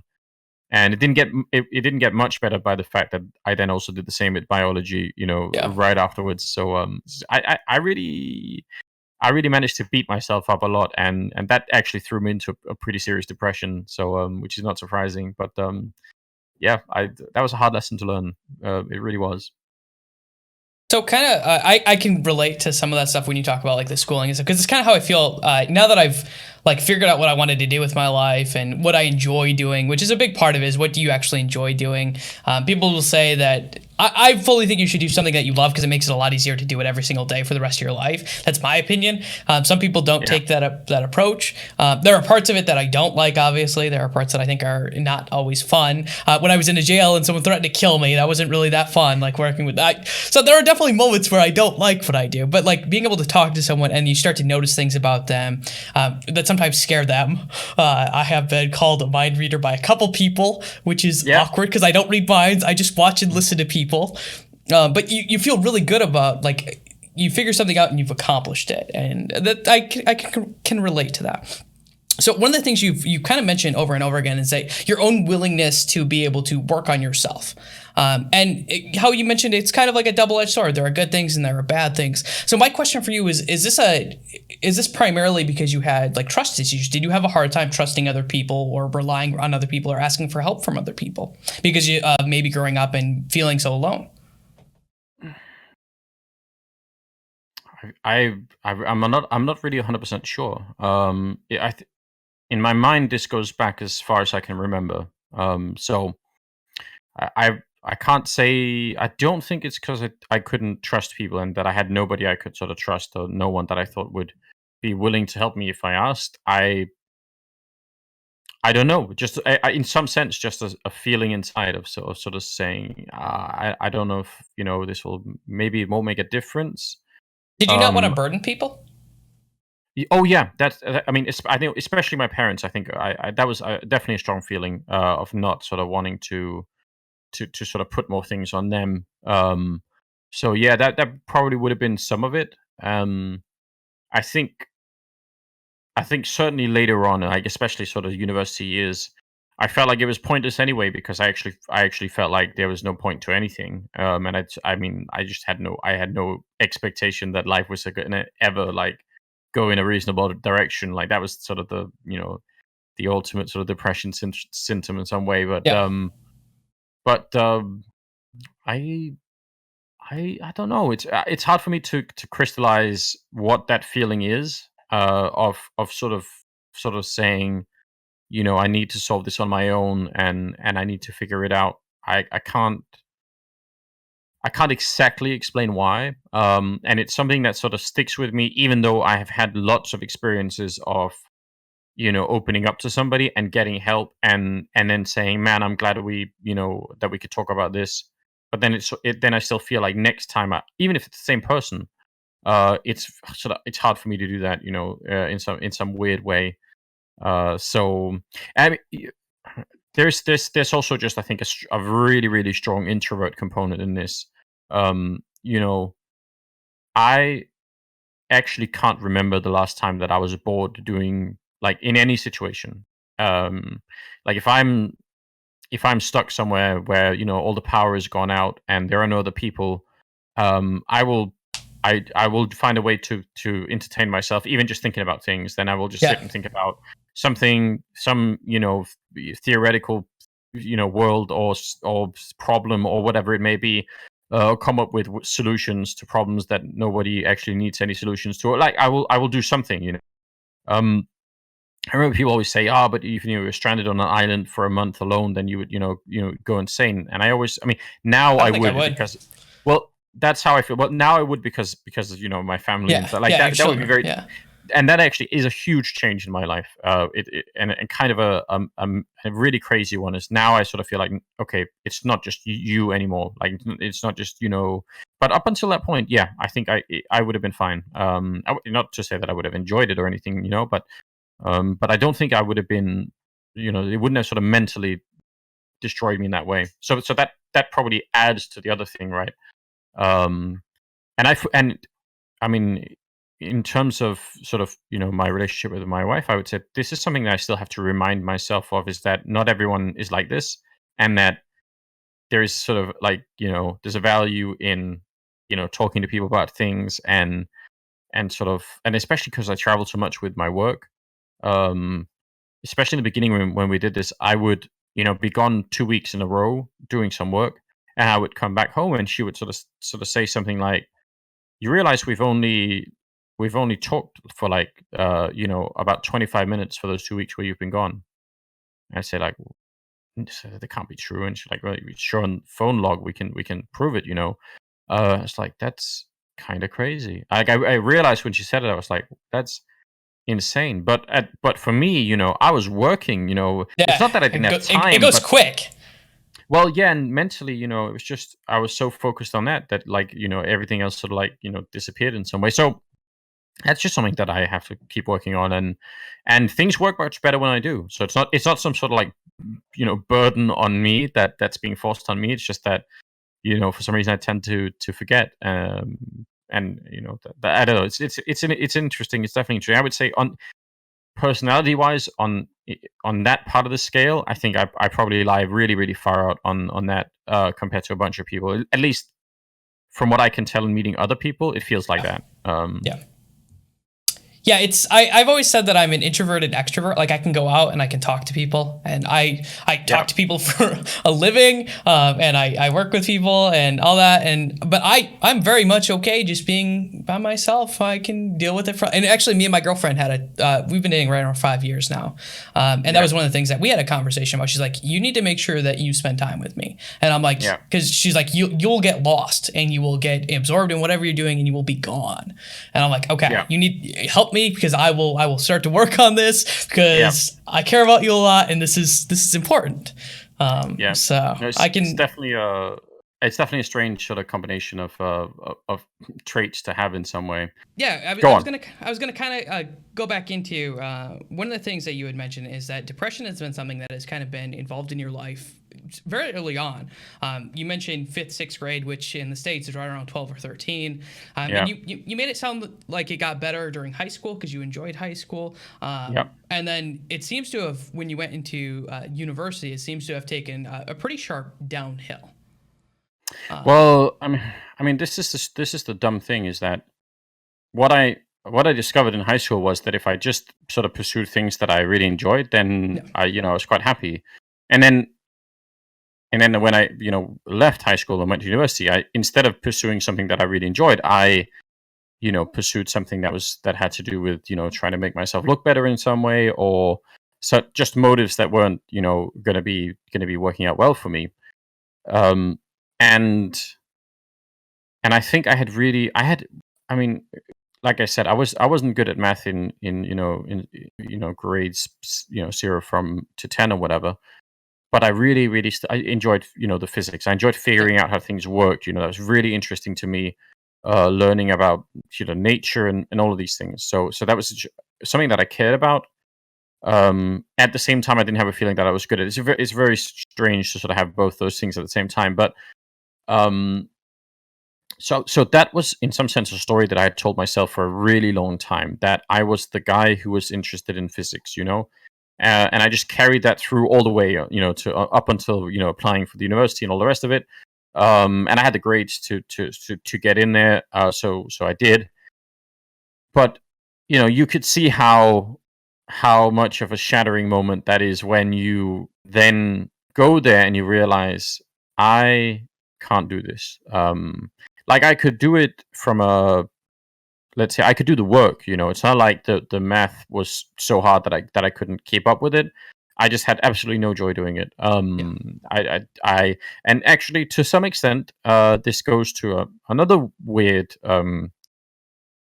character problem that or like mental problem that it sometimes works out in my favor, but also something that I have to manage, which is that I tend to think about the end product of everything. So I just think about what will it be like to think about really tricky physics problems once I know all the basics, and I can really again to talk about sort of the creative side of math, that was actually what I was interested in. Like, I thought, man, if I could sit down and work on like the hardest, quantum entanglement problems, and I knew all the math, and all I had to do was be creative, for 8 hours a day, that sounds like pure bliss to me. Because it's like, what's like a good equivalent?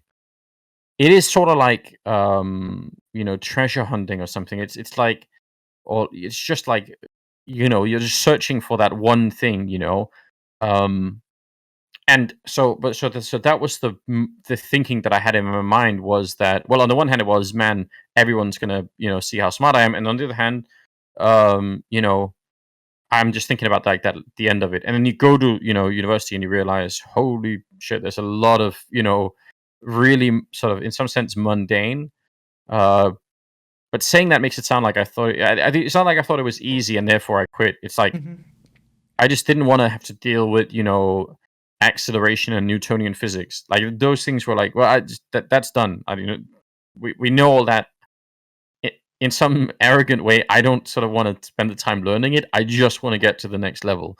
Yeah. So a whole series of problems involved with that, I think. But yeah, so that whole picture just collapsed completely. And actually, it's a little bit more it's a little bit more ridiculous.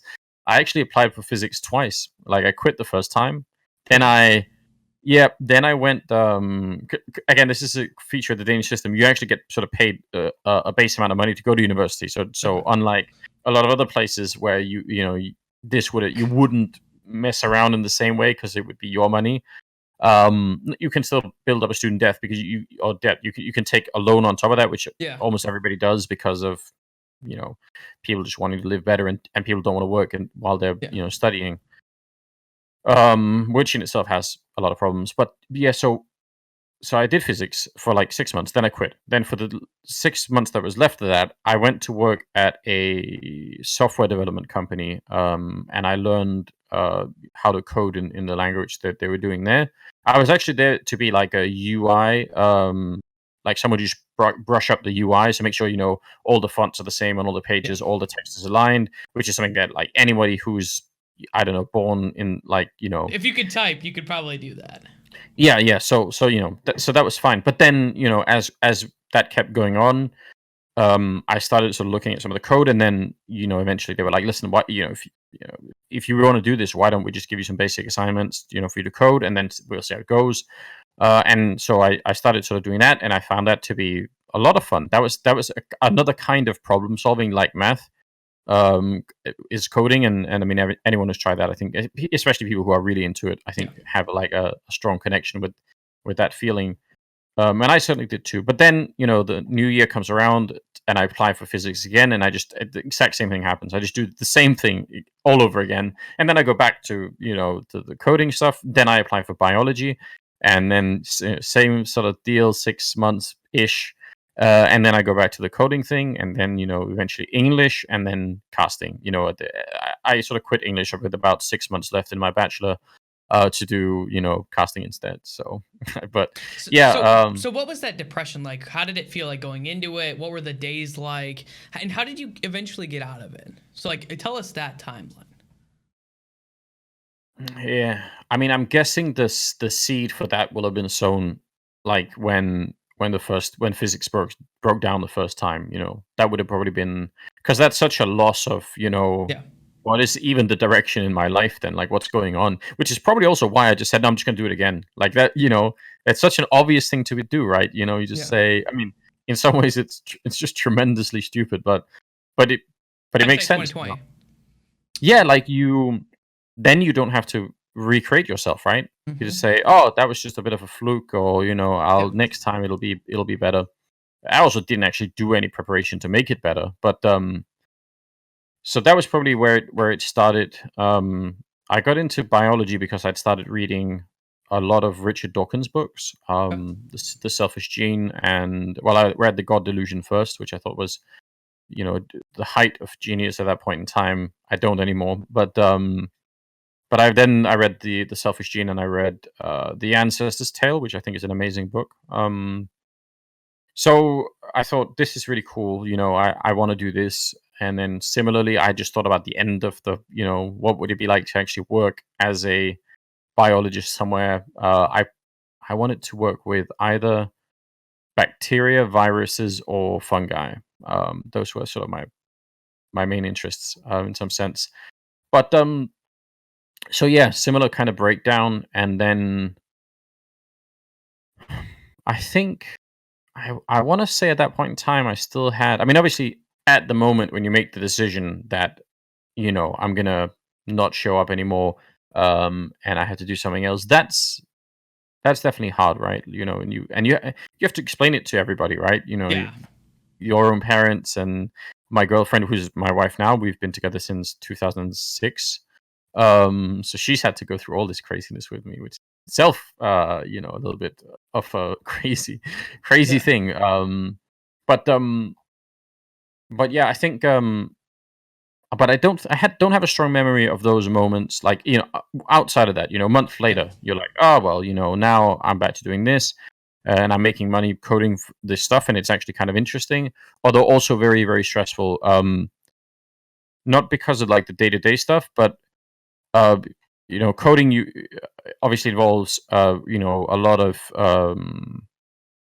well, you have in the language we were writing in. Yeah. I don't actually know if it's true for coding, but you have this thing called variables that just store sort of like momentary data that sort of run through the code, and it can either be stored for the single run through, or it could be sort of a globally stored thing that memorizes for a certain amount of time. It doesn't really matter. But anyway, the I would have a really hard time whenever we had done, especially we did this thing where we would import data from, let's say, a system that we had updated that wasn't live. So we'd built sort of a new version of a system, and that system didn't have anyone using it. Then we would have the current working system that was live, and some company was using it. We were coding for some very, very big companies doing this, and we had to sort of take data from the live system and put it into the newly updated system, and then take that system and replace it with the live one, which you generally do at like in the weekend in the middle of the night. You don't want, and you obviously turn off you make sure there are no users using it, but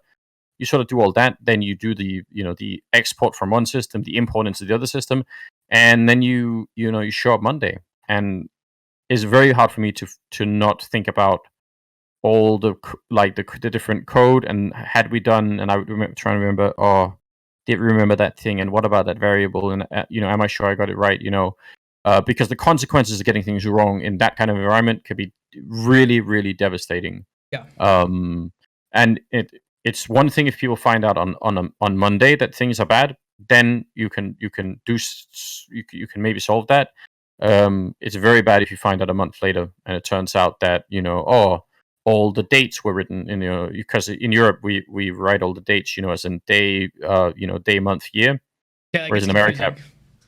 Yeah. So, but a lot of the systems, what and not even the system, could just be the operating system that was working on American, date versions. If you screw that up in some way, and then everybody's invoices are suddenly completely confused, and the company has to spend God knows how much time figuring out, what's going on. If it says 0404, are we talking what? Like when is this from? So those kind of things, I would have a really hard time letting go of. I think that actually, well, the problem for me wasn't, it was stressful for me, but I also had a feeling that like I'm actually working like way, way, way more hours than I'm getting paid for. Like I can't let go of this. It's 37 hours a week, sure, but it's actually way more than that. So Yeah. so that sort of became a thing. But it wasn't until like I think it wasn't until really I started English that it started to creep in on me. And I think that happened because there were some parts of English that I really enjoyed, that I really liked, and there were some parts that I didn't. Like everything that had anything to do with learning all levels of grammar just had no interest for me at all. And everything, well, poetry and American history and stuff like that was really interesting to me. Um, but I think I knew early on that I wasn't gonna actually finish this. I just knew that I'm just kind of here, Going through the learning stuff. motions. Yeah, something like that. And I think I think then it probably all culminated in some way. I can't remember a very sort of like very specific time when when I sort of thought, man, everything feels really dark and gloomy. And it probably doesn't happen that way, I guess. Like it, but certainly at some point, I remember I definitely didn't want to see other people. I had a very strong feeling that just being out where other people were was just something that I just desperately didn't want to do. And I remember, waking up in the morning, I had a very strong feeling that there is no point in getting up. Like nothing can be improved by getting out of bed at all. Like no shower, no taking a walk, no getting something to eat. There's absolutely no reason to do any of these things. So yeah, I mean that was definitely like that was probably fairly serious in some sense. Yeah. And I don't know. I don't. Yeah, there was at one point where I actually uh went to sort of my doctor and said, I think we're gonna have to take a test to score me on some depression chart. We're gonna have to do that because I'm really not feeling very well. And I think they sent either they email you the paperwork or you go and get it. I remember I got the paperwork for it for filling that out, and then I never did it, and I never returned either. Which is, I mean, none of this is in any way a smart thing. The smart thing for me would to probably at that point in time would have just been to be on some kind of antidepressant so that I could have created some space to Yeah. try and solve some of these problems. Um, but I didn't actually succeed in doing that. And how did I get out of it then?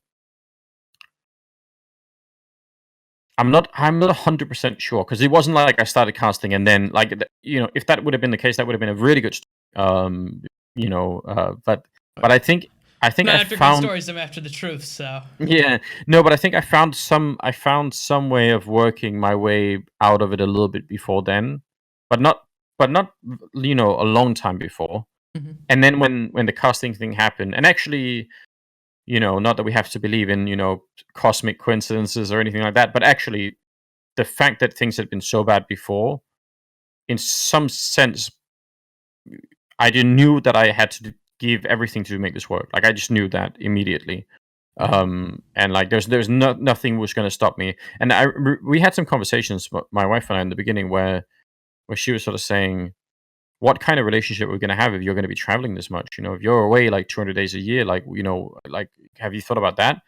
And I actually told her something like, "From your point of view, the choice is, Anders could either this work or some other work, or and like there are sort of multiple choices." And I sort of said there is actually only one choice, because if I don't do this, I won't be a person that you'll be able to recognize, and our relationship won't work. Like there will be no relationship, basically. Not that I'm breaking up with you if you don't Yeah. accept this, but just that me as a person, just won't function if I can't, figure this out in some way. And I really felt that way.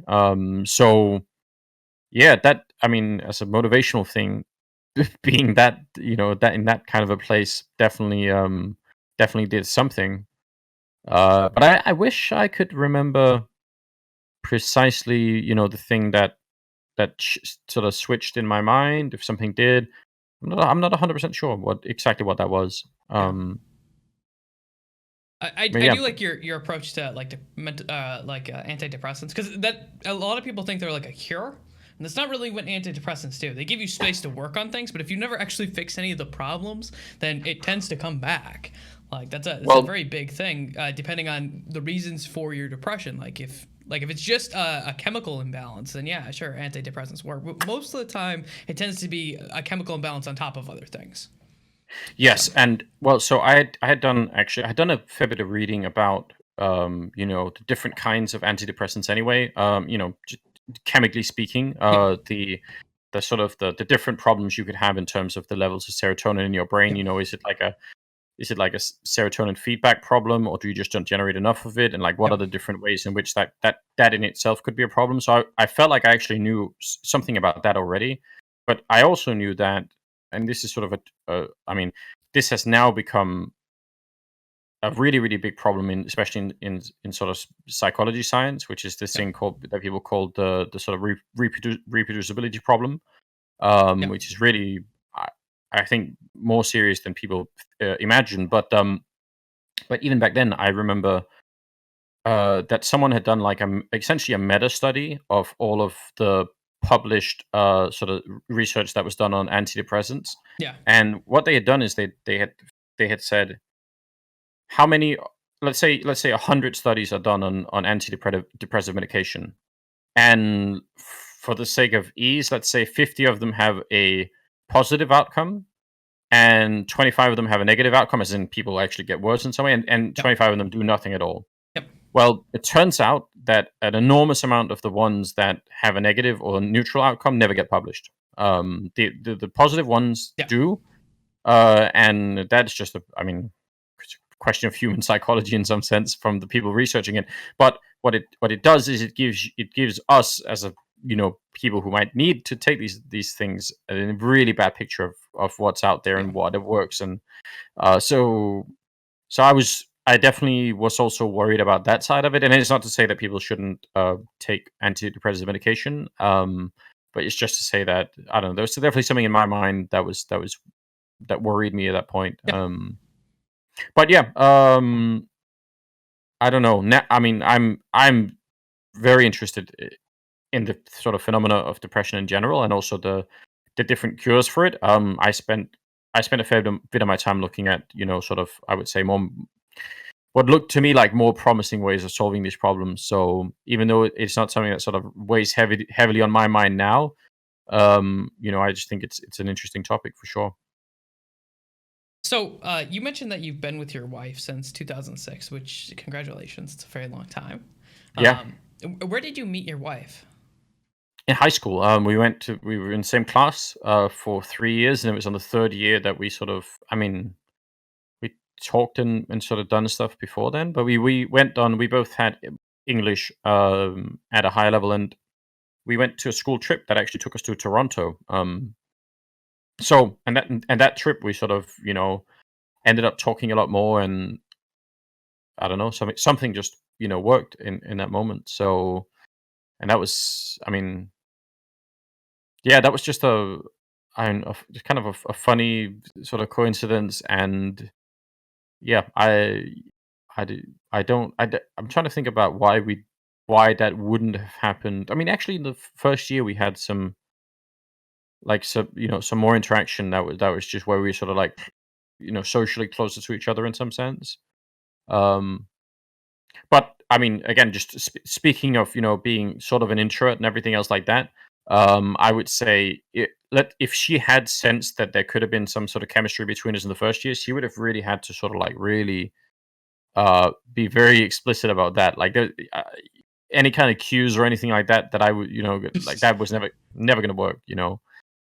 So you know and I think sort of that third year, I think she was sort of like very like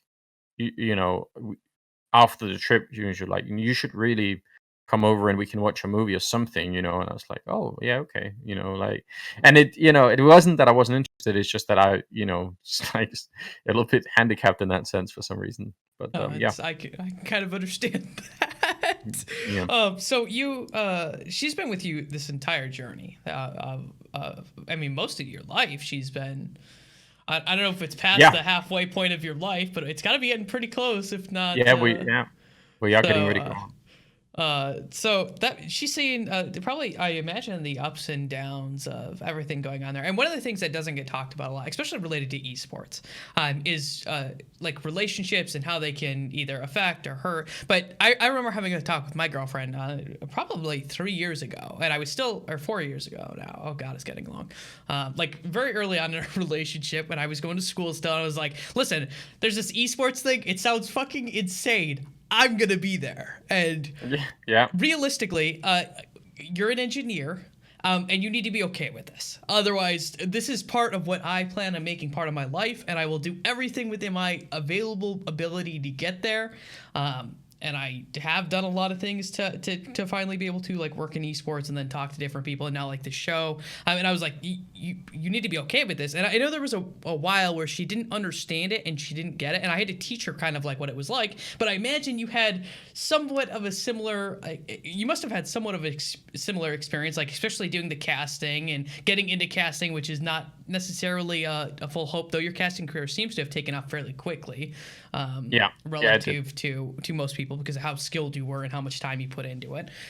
Well, I mean, and also just the fact that the circumstances are so different. Like, Yeah. what happened to me couldn't be reproduced now because Yeah. it's just a different time. But yes, there were definitely also other things. Yeah, I had to. Yeah, I mean, she did. She obviously. I mean, I've played video games my whole life, so she was used to me playing video games, right? Maybe one thing that would have made it easier for her to sort of, get in on the esports idea was the fact that I was just sort of visually, obviously happier. So that's always good. But then the concern about the time and those things were definitely on the other side. And I mean, some concern about the money too. For the Yeah. first year, I think for the first year we lived on like her salary, and all I was doing was losing money. And that's Understand that.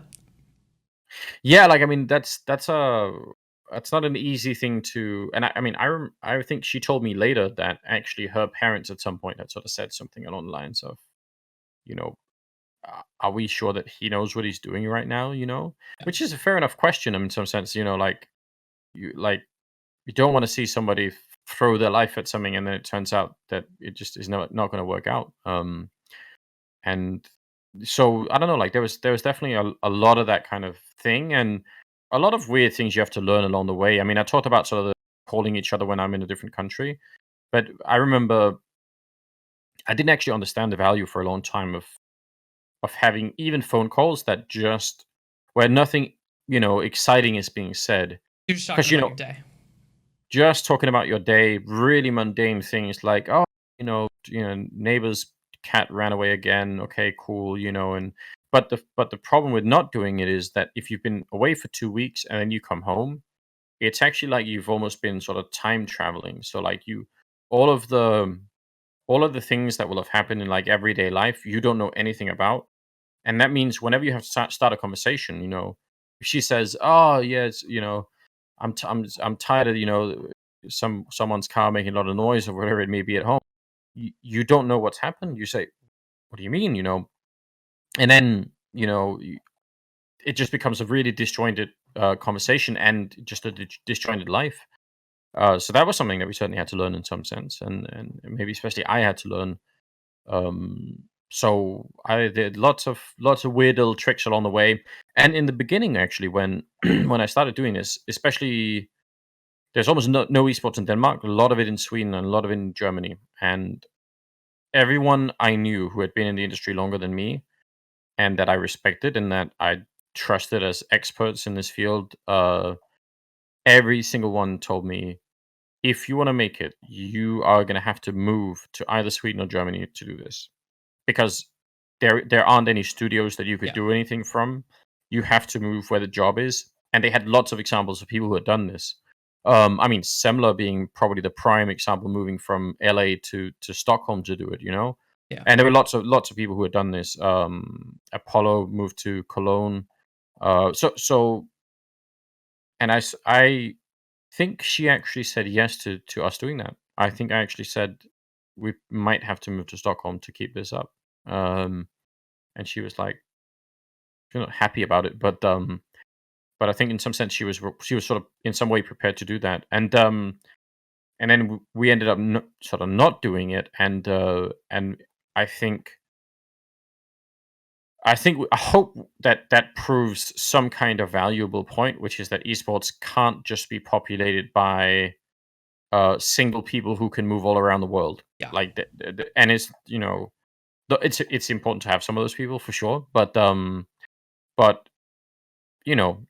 it can't be a world where all the other people get filtered out of it, because turns out some of those people also have a different kind of perspective and can contribute with different things. So but yeah, there was a fair bit of tension in the beginning for all these different reasons. Did you ever have a moment where you were like, well, this probably just isn't going to work? Was that ever a moment that got really bad that you worked through?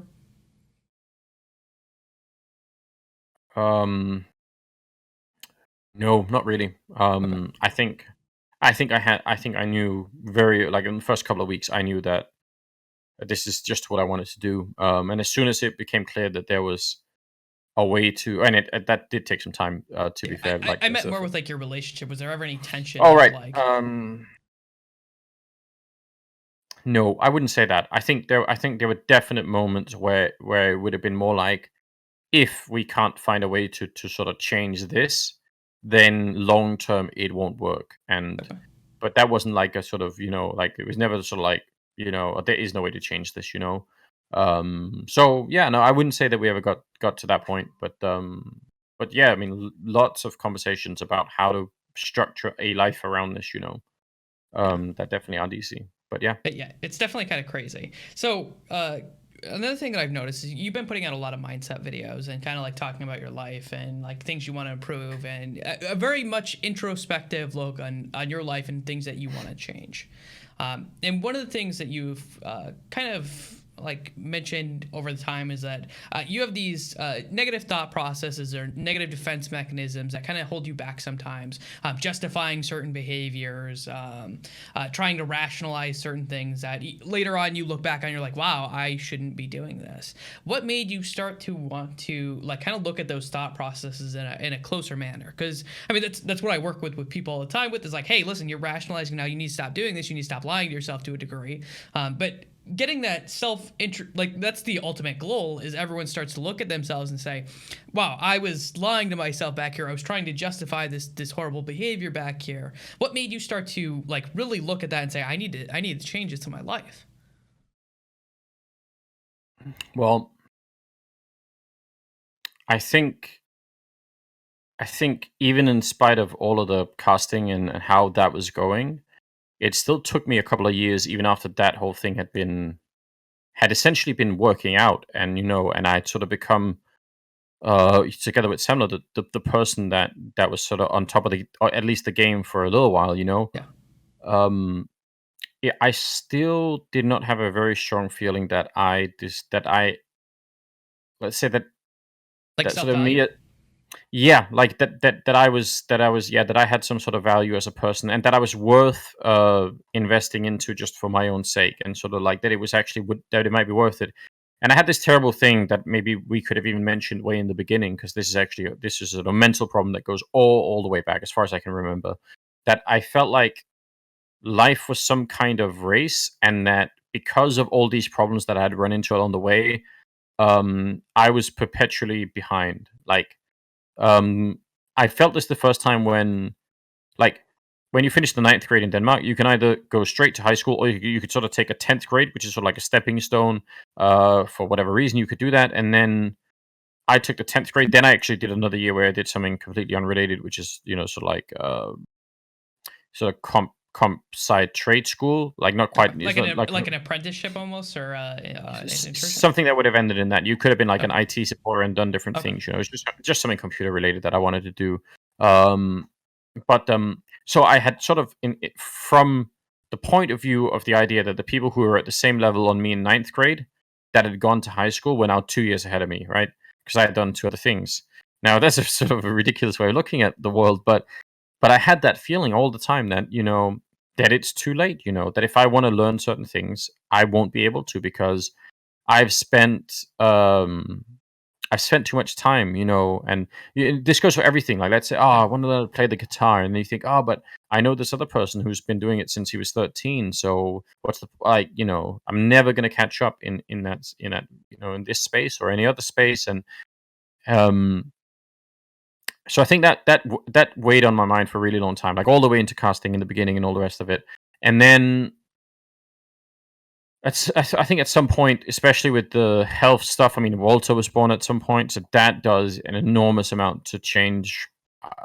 It's very hard to explain exactly what that means when you sort of when it really sinks in, and when you sort of realize, oh God, now I'm the grown up, and there's nobody else that can uh, like there's nobody else. You can't forward this responsibility to anybody else. It's just yours, and there's and you have to sort of deal with that in some way. But there's a whole combination of things, and I think I just realized one day that I need to physically take care of myself. And then that was the first. It wasn't the mental thing first. It was definitely the physical thing first. And then I sort of, I think in the past, if I had defined goals for weight loss, they had been more along the lines of, it'd be all right if I could just, lose a little bit of weight. And then, and I sort of kept saying to myself, I'll never be like, I'll never be at a point You're trying to minimize it all. You were trying to make it, what is like the bare minimum that I can. Well, maybe not even that. Maybe more something like, I didn't want to set the goal at something that felt sort of unattainable. I just kind of wanted to say, if I just get a little bit there, it's fine. And I feel like now, like and when I started this whole journey, I sort of said to myself, no, like it's not that my goal actually isn't to be sort of like a bodybuilder or anything like that.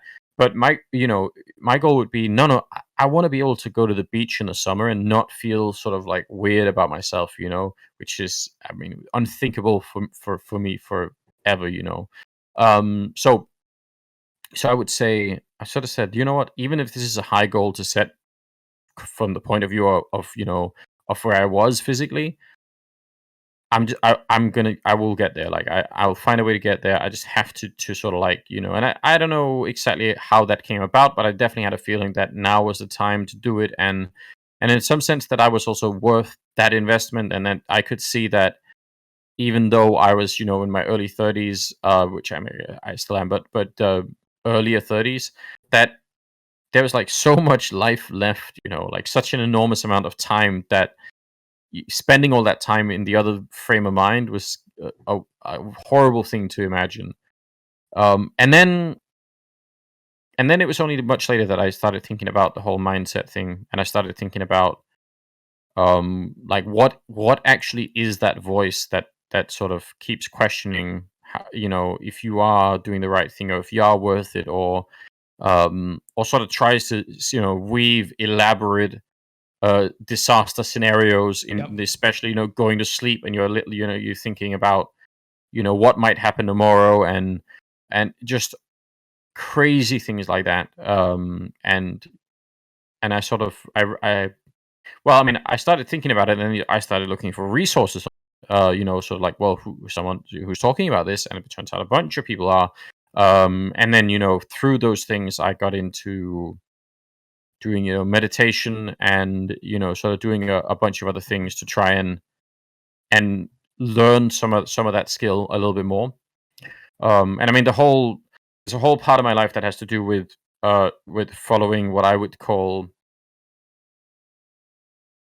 well, like I said, I've always been very, very interested in science and in math and stuff like that. And I mentioned briefly Richard Dawkins and the God Delusion, and that had brought me into another author called Christopher Hitchens, which I'm guessing a lot of people will know, who'd written a book called God Is Not Great. And I became even more obsessed in some sense with Christopher Hitchens, and read a ton of his books. And I was really cultivating this very what I think people call sort of materials or rationalist materialism. And I was very much in that, and psychologically, I would say, looking back, it was such a power trip for me to know that I understood some essential part of what the universe is, and all these other, especially all these other religious people, didn't. And they had all got it wrong, and I was on the side of the people who had got it right. And that was really amazing. But I also, it wasn't that many years after that I sort of saw that, oh, actually there's a whole bunch of us who all have the same argument, and also we are now starting to act very much like some kind of cult. And that made me very nervous, and I was very uneasy about that. And I saw it in all the people who were following Dawkins first, and then I saw it in all the people who were following Hitchens, and then around then I started realizing, like there's sort of something absurd about this whole sort of situation. But I just kind of went on thinking mostly in those terms, and it wasn't until much later that I started to run into a couple of different things. One of them was the sort of online lectures. Anyone can go and find them on by Terence McKenna, which I mean I still listen to on a fairly regular basis, and that introduces you to the world of shamanism, the world of, I mean, really weird spiritualism, that most of which it's not even exactly clear that McKenna himself even really actually believed in. But he has sort of a way of just really, just talking about ideas. I don't take all of it like very, very seriously. There's something very relaxing for me about sort of just like entertaining, weird ideas, and then just sort of letting your mind do that, and then you can come back and do something else. You could sort of live it for a while in a world where absolutely everything in the universe has some sort of consciousness, and the whole project of the universe is to build humanity into this sort of like world saving species, and you can think about that for a while, and then you can go back and say, well, evolutionarily, is that like there probably is no way to defend that, but it doesn't matter so much, because you can, like, it's almost having different sort of boxes in your mind of sort of saying, well, for a while I can be this person, and then I can actually come back and do something else, and ultimately there's some sort of value in that. So I got very much into that. There's a huge world of, let's just call it sort of psychedelics that are very closely related, and the thing that's ultimately unbelievably disturbing is the fact that almost all of these things are connected in a way that's just very hard to explain. It makes almost no sense to me that, well, on some level it does, but also it completely doesn't, that the people who live in, like, say, the jungle in Peru, um, and do, ayahuasca or something, have somehow found a link with, let's say, monks who live halfway around the world and do very deep meditation. Like, one is like very clearly a question of chemicals, in Peru, and the other one is, well, like, what is it, right? And how can they come up with? I mean, if you start to look at it, the overlap in the literature on what these people find is so absurd, and it leads to even more, weird things. So in some sense, I got very interested in all of those things. It's very hard to get interested in these things and not then start to try and apply it to your own life in some way, and sort of say, okay, so if it is possible to have a different kind of experience based on on how you perceive the world, and and meditation would be a way to tune, let's say, all the apparatus that would do that, then maybe that's really worth looking at. Maybe that's really, really worth thinking about. And it's not easy. Like, actually, I should say a word of warning, because I do this a lot, and it's not. I really don't mean to do it because I want to try and con people into thinking that I'm much smarter than I am. But I end up very easily talking in this mode where it sounds like I have all of these things figured out, and I'm somewhat of an expert on it, and I'm absolutely not. You have no idea how many times a week I have sort of some catastrophic departure from my mindset theory, and I feel like the universe is unjust and I don't deserve for this, that, like, that happens a lot. So yeah. But I I really enjoy the trip, and I don't have like a I'm actually this is the thing that I'm really working on and really enjoying. I've become very excited about the idea that there's so much that we or I don't know, and that used to. I think mentally I used to be in a slightly different world. I had a feeling that we'd figured out almost everything, and the last details. As soon as we can get, let's say, like, relativism, like, Einstein's relativism and quantum mechanics. As soon as we can get those things fused together in some sort of like nice unifying theory, then physics will be solved in some way, and we'll know how and what the universe is, and then then there'll be no more problems in this, in some sense. I actually had a feeling that we were sort of relatively close to that, and now I'm just more or less constantly amazed at, like, how strange everything is, and how weird the universe is. And in some sense, maybe that should be scary, or maybe it should be weird or something. But I'm very excited about that whole part of it. And I actually I wanted to find a word. I don't know if anyone can help me with this, but I wanted to find a word for the idea of being uh, excited about doubt or excited about a lack of knowledge, because all those things have like negative connotations, right? Um, maybe it's I, not an English word, maybe some other yeah. place. I don't know. I don't know if they have necessarily like, because when I think of like philosophers, I don't know if it was ever like, if you look back at like older philosophers, they never thought of it as being something that was like bad. It kind of is, and there's some. It's more about like the journey than it ever was maybe about the destination. It's about the fact that there's always something that we don't know and that we can Yeah, always strive for that gives us some sort of meaning in our own lives. Like, 'cause I mean, really, if we figure everything out, to some degree, life is meaningless. Like, really, if you figure everything out. yeah. No, I mean, that would certainly be. It'd be very hard to imagine that Yeah. the human mind could function in that world. It probably would be a nightmare. But yeah, like I wanted to find that word because, or I wanted to invent it if it doesn't Yeah. exist, or I wanted to look for. I actually spent some time looking at, like, sort of, Japanese, like, like Zen Buddhism. Like, I thought there must be some words somewhere, and I got very interested in all those things too. By the way, in my weird journey, and some of it is amazing. Like, Yeah.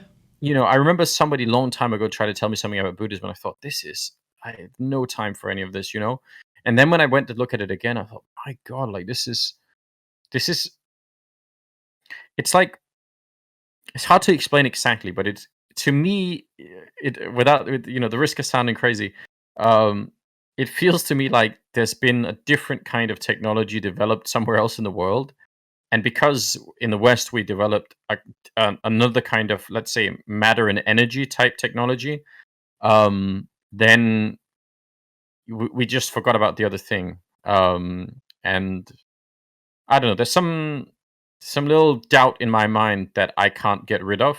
That that makes me wonder if that was well, if forgetting about that other thing somehow was a big mistake, and that somehow, if you thought of them as all of them as technologies, then that is a huge missing piece. And I would say there's some evidence that maybe there is something that we've really not understood, about, and maybe that's part of it. But yeah, anyway, I think that was something that I would like to find. Like, if I could find that word that would sort of like, because, like, it's hard to explain to people, like, what does it mean to look at.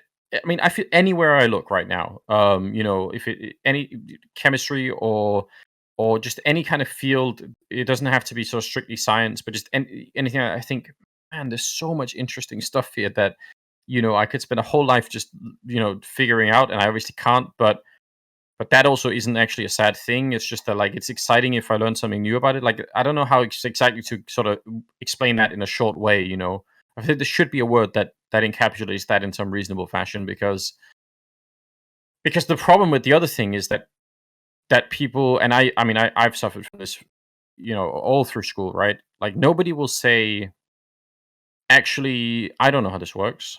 Like, what's the most common thing that happens if a teacher says, can anyone, like, has everyone understood this? Like, that's the classic teacher phrase, Oh right? yeah. And no, either people say nothing, Yep. or they're like, yes, we know it. Yep. And that's, a disaster, especially if you don't know, right?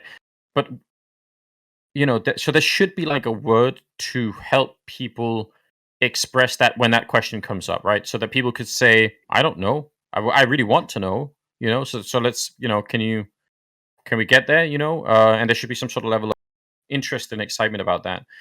So yeah, anyway, that was just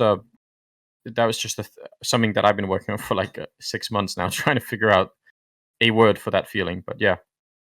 So a lot of you getting into this, like different state of being or state of thought, I imagine a lot of it was fueled by your children then. Like, Yeah. Well, I mean, in I think especially in the sense that I sort of, I mean, if I would say, if I had run into three different people that had made a pretty big impression on me intellectually. The first one was probably Richard Dawkins, and then Christopher Hitchens. Even though I ended up in a somewhat different place, it doesn't mean that I don't very much appreciate some of those things. And it's not like I sort of say, I've turned my back on it, I don't care about it anymore. And the third one probably for me would be Jordan Peterson, that is on everybody's mind all the time. And there was a bunch of the things that became, I think, well, a lot of people ended up seeing it sort of like, oh, this is sort of a whole new world.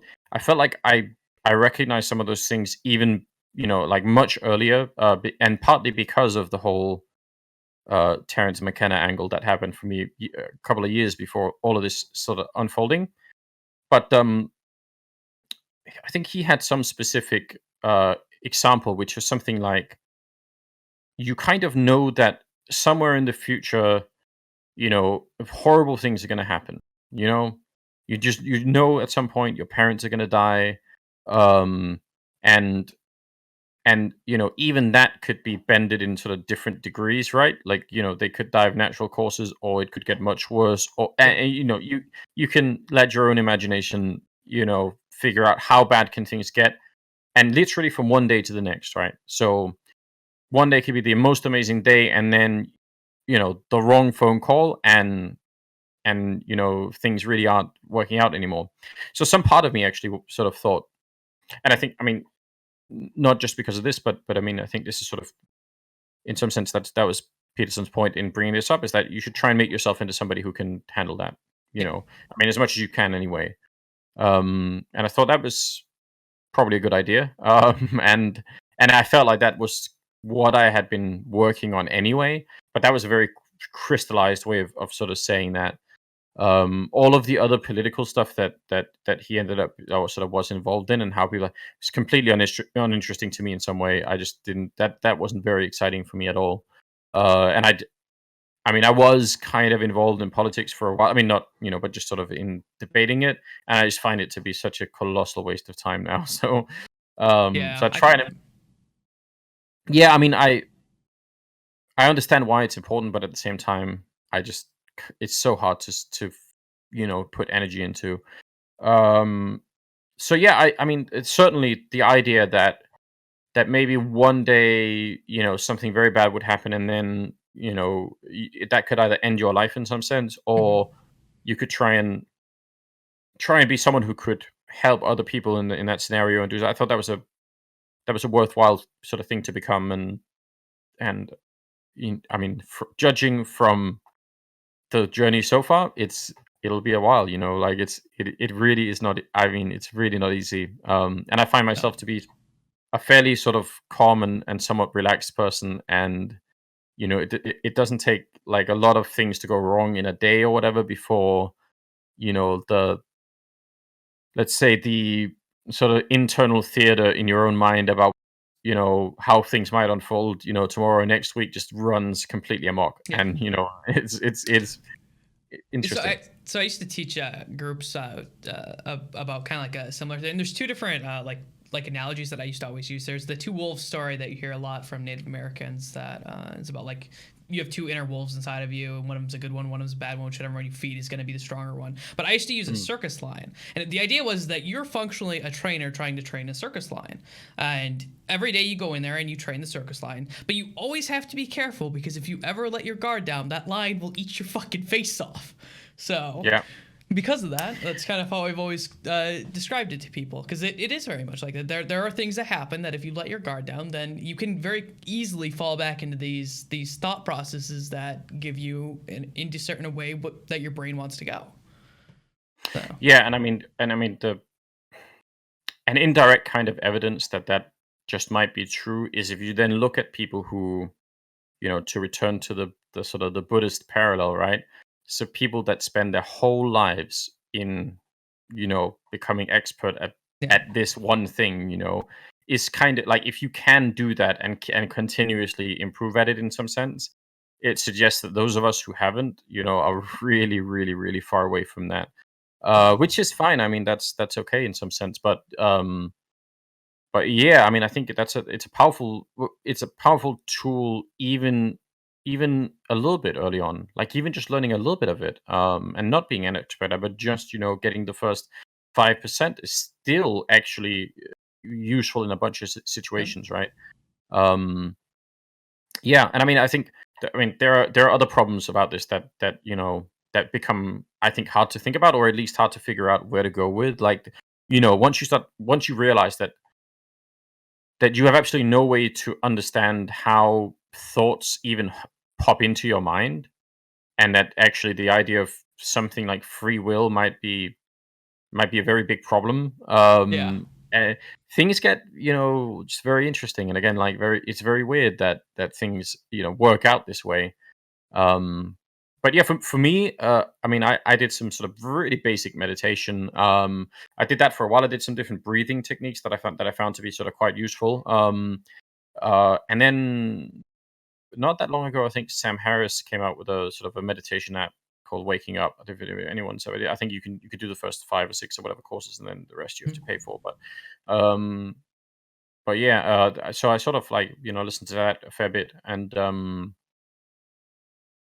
I mean, it's something that I just try and keep doing. Like, I just try and whenever if I can catch myself, throughout a day, if somebody sends me an email and it doesn't have the kind of information that I was hoping, um, I sort of try and just sort of ask myself, like, what is like the whatever you're feeling right now, like, where has it come from, and does it have any utility in a Yeah. particular moment?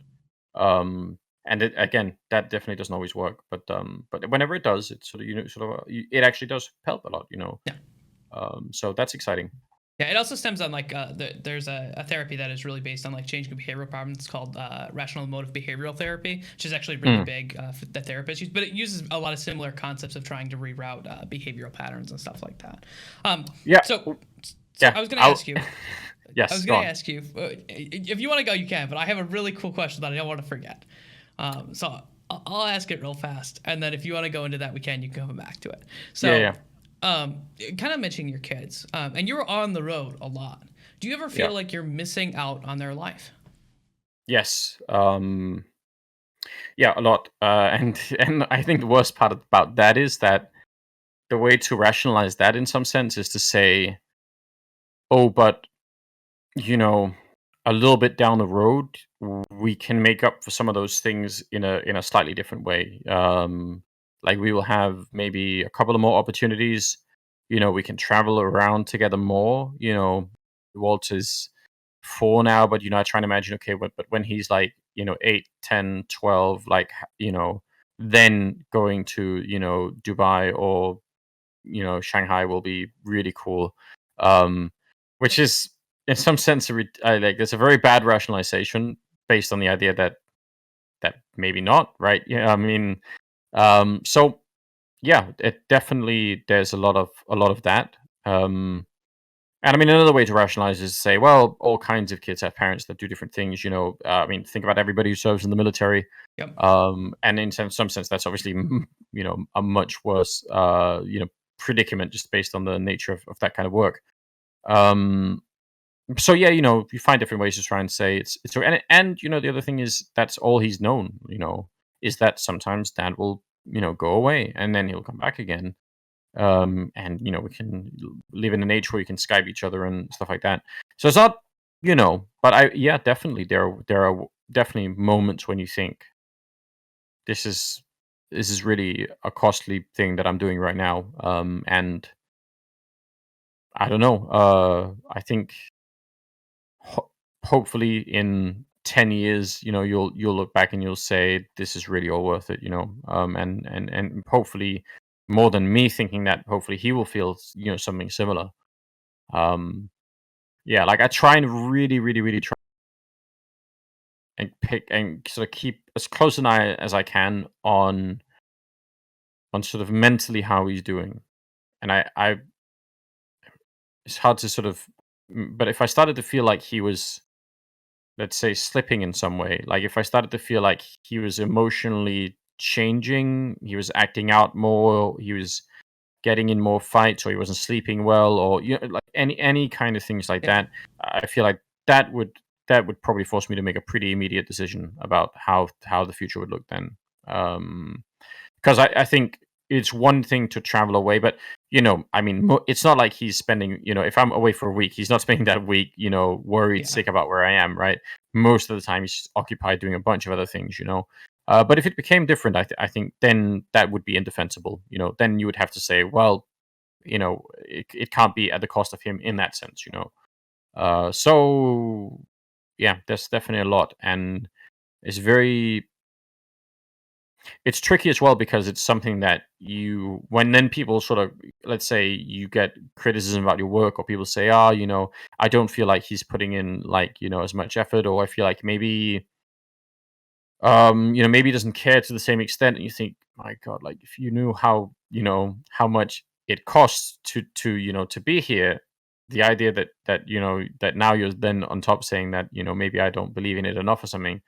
But of course, the people saying that can't, like you can't expect them to relate in the same way. Why would they, be able to do that? But yeah, that's definitely a huge cost, and I think it's one reason why a lot of people who end up either in relationships or certainly with kids end up not doing esports so much anymore at all. It makes sense to me that people would say can't keep doing this.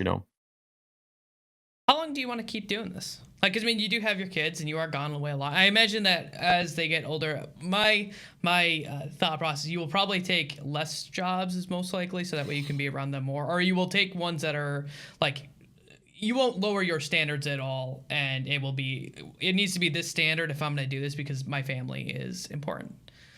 But is this something you want to keep doing for the next 20 years? Is this something that, like, if you could, obviously, because who knows where esports will be in 20 years? I think it'll still be around, but you never know what happens.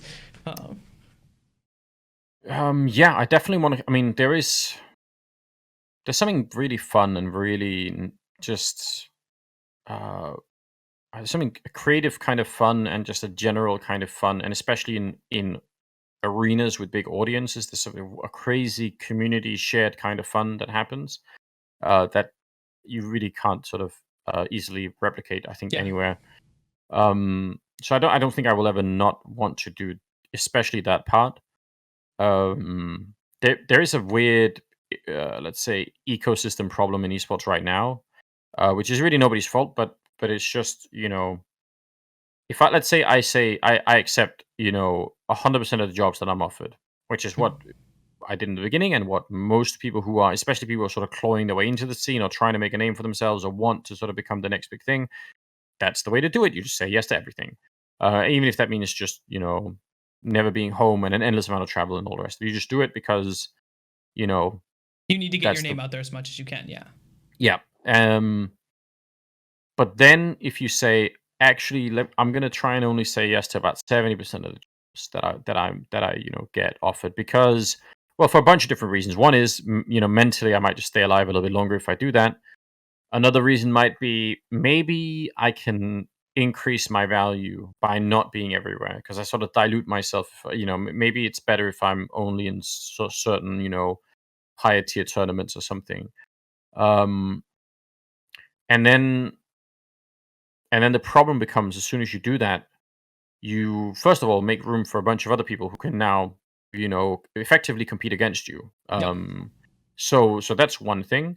And the other thing is, tournament organizers is also going to start to say, if you're doing this a little bit less, and if we can't count on you to say yes to everything single thing in the future, we, are sort of gonna, hire you a little bit less also. So then that 70% becomes like effectively a lower amount because you get offered fewer things. And that can be a very dangerous spiral. I mean, that can definitely end you in a place where suddenly the amount of jobs you might be getting is just too low to be able to sort of pay the bills. And then what do you do? So I don't know. I feel like I'm in a decent enough position right now. I've maintained a good relationship with everybody in terms of tournament organizers and all the rest of it.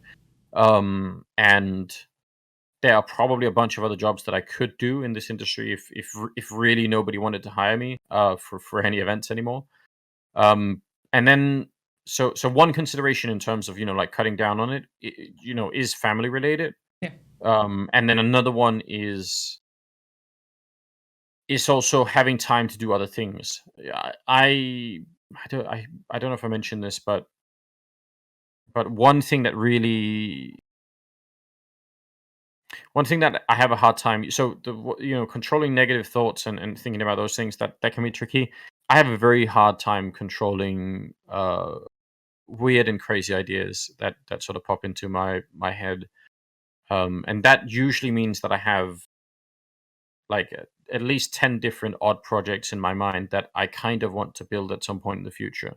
Like I have at the moment, I have 3 video games that I've sort of planned out in my head that I think could be really fun to produce. I have like 3 or 4 different, let's say, tech hardware related things. Not really, well, one of them related to gaming, but the others just related to a bunch of other things. And then there are some more sort of a little bit more some even more wild ideas. And some of them, I mean, let's just pretend all of them could be awful ideas. Like Yeah. truly, I'm completely willing to accept that. But even if they're not, there is a further problem with that, which is that actually turns out having a good idea is not most of the work, which is something that I had to really learn the hard way, because that was not only did I think that, but I also had that attitude, I would say. So when I would talk to people, which I sort of try to do regularly, and say, "Hey, I have this idea, but I don't have the expertise to do it. You have the expertise. Why don't we do it? And then I could get 80% of the of the outcome, and you get 20% because it's my idea."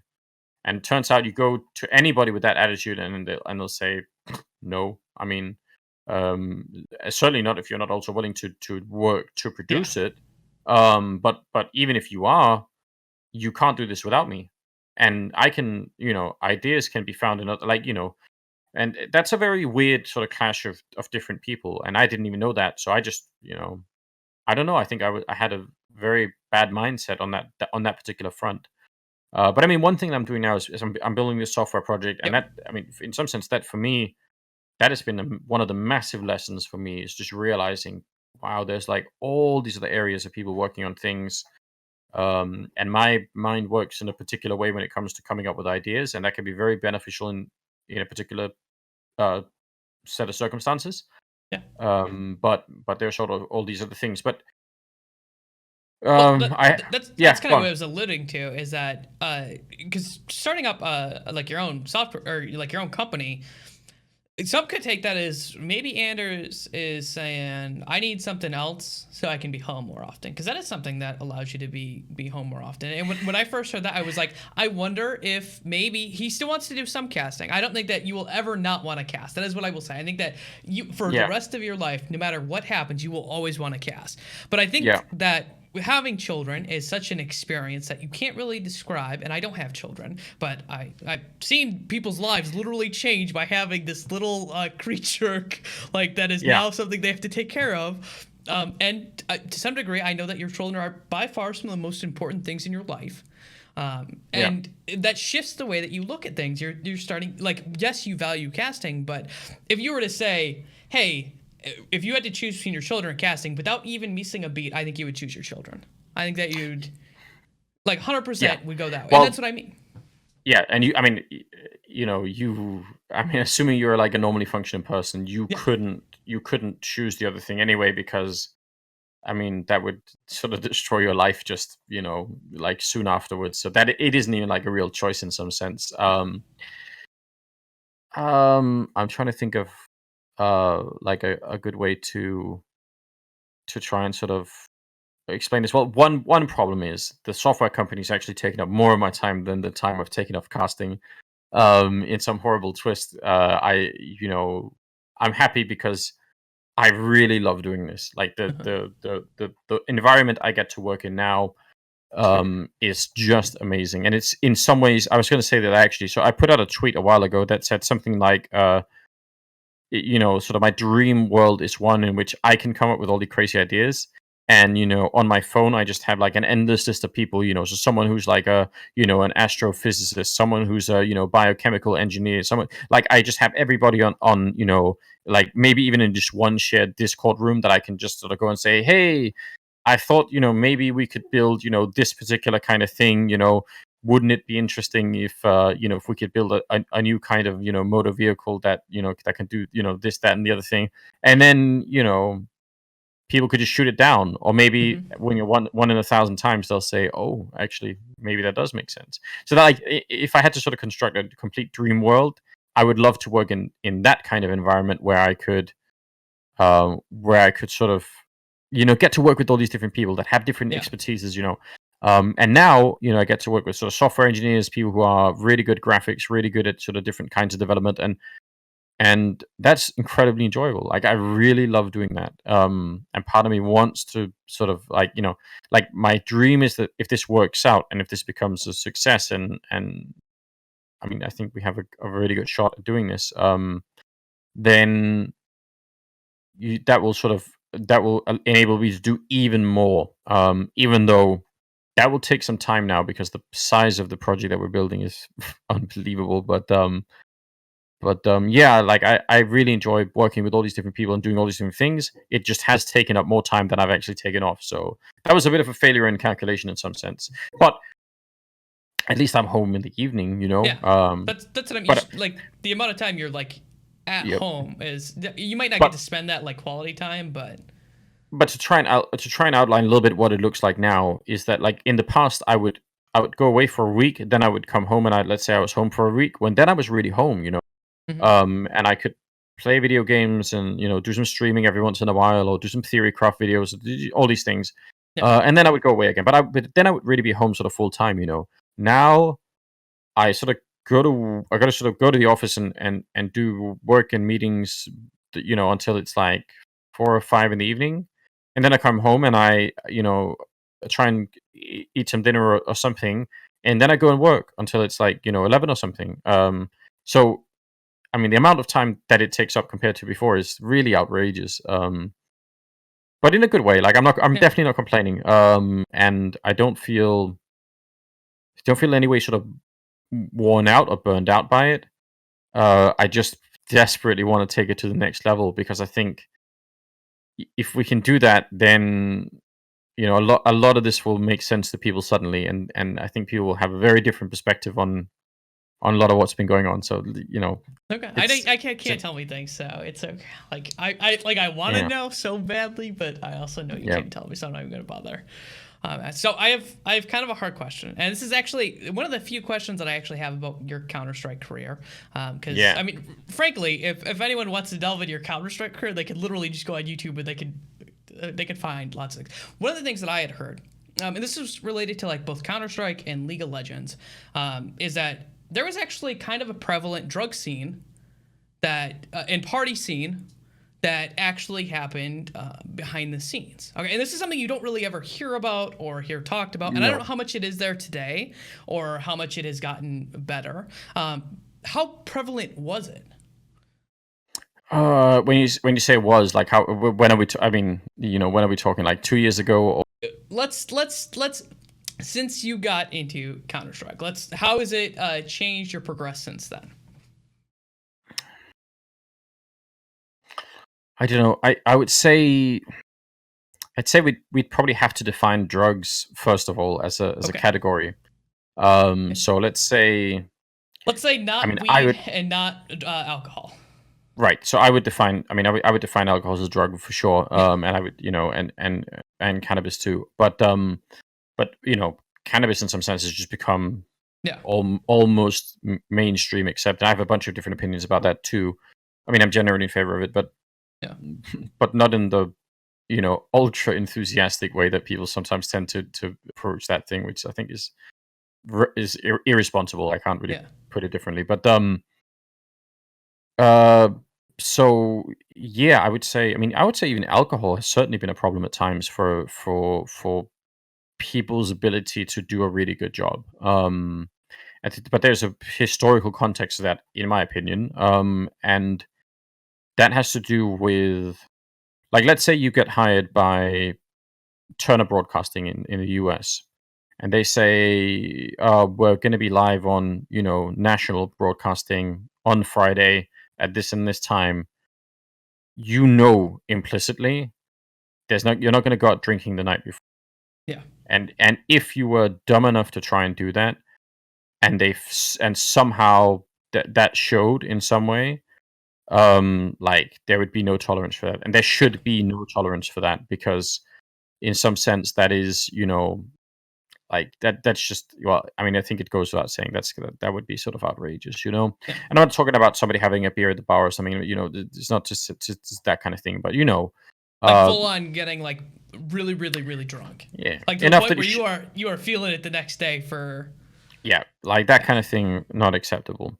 But if we rewind time back to like 2013, 14, 15, even, and you say, well, the overall standard for the event organizer and broadcasting side of it was so disjointed, and like just an all-around lack of professionalism. And like for the first couple of years, if you got booked to do an event, you would be sleeping in the same room as your co-caster, which may not seem like a big thing, but you do that a lot of times.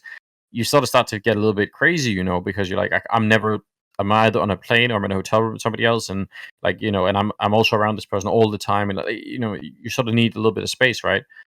And people weren't getting paid very much money, and they said the food was insane, which it still is, but like all of the things that would, let's say, reinforce you in the idea that you were here to deliver an exceptionally professional product, they weren't there. And you could make a very good argument that you should have that same attitude no matter what the surroundings are. Mm-hmm. But I mean, that won't always be easy in some sense. Yeah. And I would say then the way that was reflected was that people would have that feeling of sort of saying, no, but we can, go and have a little bit too much of a good time, or we can, just be a little bit more relaxed with those things. If I show up and I'm a little bit hungover, I'm a little bit tired or something, I'll get by it. I'll drink some coffee, and by match 2 we'll be all right, or whatever it is. Mm-hmm. So I would say there was definitely more of that kind of thing going on. I think very fortunately the people that I knew who were sort of getting too close to that kind of thing managed to sort themselves out, which is great. And I think the from the casting point of view, from the analyst sort of like talent point of view, that level has to sort of be upgraded all the time, because if you hire someone to come to your event, you sort of have certain expectations, I think, and fairly so, Yeah. But yeah, that's like a constant struggle. Yeah, cannabis is, I mean, like we said, that's something that's just been sort of more and more and more mainstream. Yeah. My problem with that is nothing on sort of a moral level or anything like that. My problem is just more that if it, again, for me, it's like a performance question, Yeah. And I think actually even more for me on the player side. And I think there are probably good reasons why you should try and keep that to outside of your tournament sort of days. If I just think well, I think that it carries with it a lot of deep implications. You have some sort of responsibility towards the sponsors, like there are just things that are potentially not great in that sense. I would say one of the things that I had heard is that cocaine was actually fairly prevalent early on in CS. I've only heard talk about that a couple of times, and never in a context when I was actually there. Like I've not like go check out what's happening in the bathroom kind of thing. More like, I think once or twice someone said, oh yeah, we were at this after party, and there was somebody, and I feel like that kind of thing. I mean, I actually, this is stupid, but I've actually become, I've been doing it as sort of a running joke internally, because whenever we go somewhere new, we usually have some sort of talent manager that's responsible for sort of getting things that we usually won't have time to get. So it could be any number of things. A classic thing will be, let's say you were casting a game while lunch was there, so you missed lunch and you couldn't do anything about it. Then that would be a time where you could tell someone, "You listen, can we, like, this sandwich shop right across the street? Can someone run there? I can't because I actually have to do something else right now." So there are sort of people employed for that, and thank God, because and actually, how good someone like that does their job actually has a really big impact on how the show runs, like, and how people's energy, like, it really makes a difference. Which I think is well, it's worth knowing in some sense, but yeah. So I would say, so I sort of started making a little bit of a joke of it whenever people ask, and, like, because those people tend to be very sort of enthusiastic, right? And they would sort of say, "Oh, can we, what can we get you? Like, we get you anything." And I always like, "Can we get some cocaine for later?" And obviously, but so I would say that's the closest I've. It's just making sort of serially making that joke, but I mean, like, I don't think I would be the guy to know anyway. I don't have, well, for me, it's really a brain chemistry issue for me. I'm not 100% sure that I trust myself to raise my my dopamine levels that high, and not have it, I don't know, color me, later on in some other way. And I don't anyway now feel that life is so bad that I need to do that.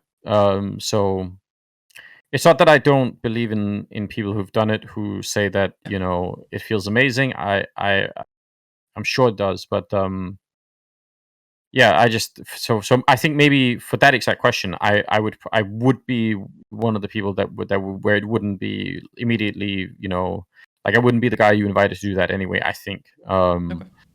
So I don't know. Drugs in general, and sort of legislation around it and how all these things function is something that I actually spent a fair bit of time thinking about, and I think it's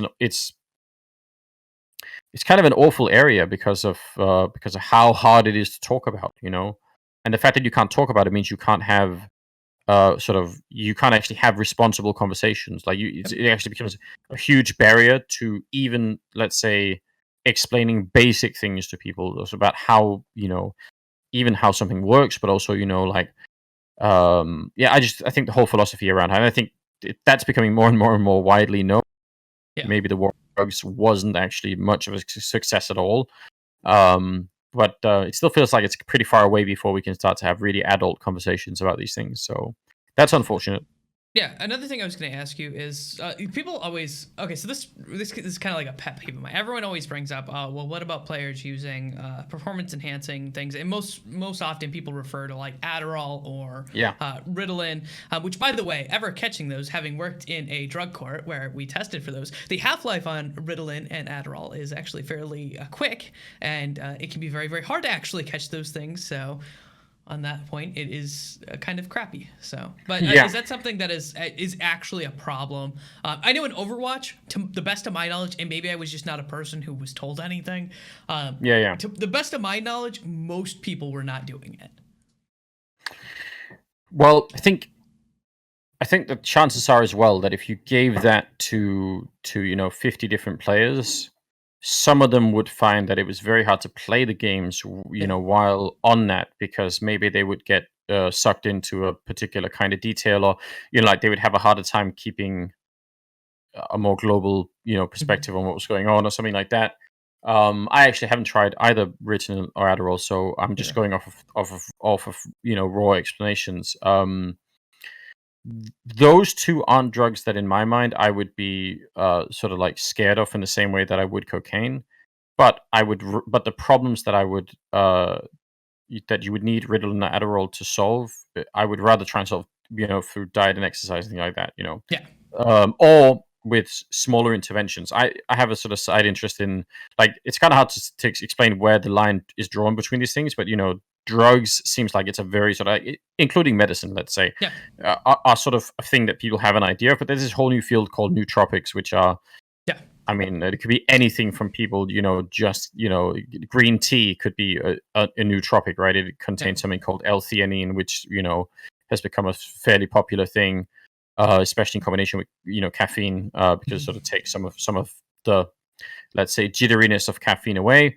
So I think those things are, in my mind, even though it's a horrible market because there's no regulation and it's riddled with nonsense, but in my mind, some of those things that can be found in there are, let's say, the tool is much smaller to try and solve problems, whereas Ritalin and Adderall, in my book, are, that's a decently sized hammer to be bringing to something that can maybe be solved in a different way. But I would. The first question surely has to be: does it even, enhance anybody's performance? You know, because if you can prove that, then you have a pretty good case for saying that we kind of don't want. Like that's a huge slippery slope. Then and if you don't want to take that line of thinking, then I think you get into something which has to do with morals, which still may not be completely insane, right? Like if the sponsor of a tournament finds out that there's some sort of exploding, drug problem going on with the players playing it, like they could still have a pretty good case to say, like, what are you doing to our brand? Why are we paying money to be associated with this madness?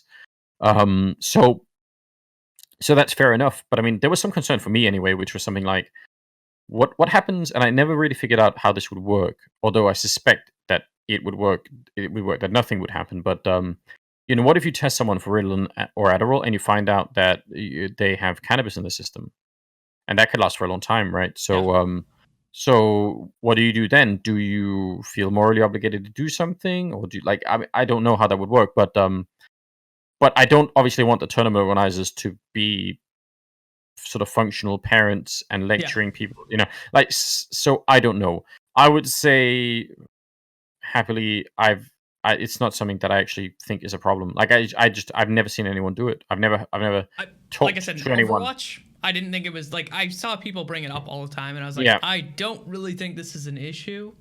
To my knowledge, but I had heard that, like, obviously, because I'm not connected to the CS scene very much, or the leagues, I had heard stories that this was like fairly prevalent, and so I figured I would at least ask about it, because I think there are some other things that people should look into in terms of traveling the way that they are. I mean, I've sort of tried to expose as many people as I can to melatonin as a way of getting sleep. And if you think about jet lag and staying in different areas, it doesn't work on everybody, unfortunately. And one of the weird things about melatonin, as far as I can tell, is that, especially in America, it's sold in like 3, 5, or 10 milligram tablets, and like the effective dose of melatonin is like 0.8.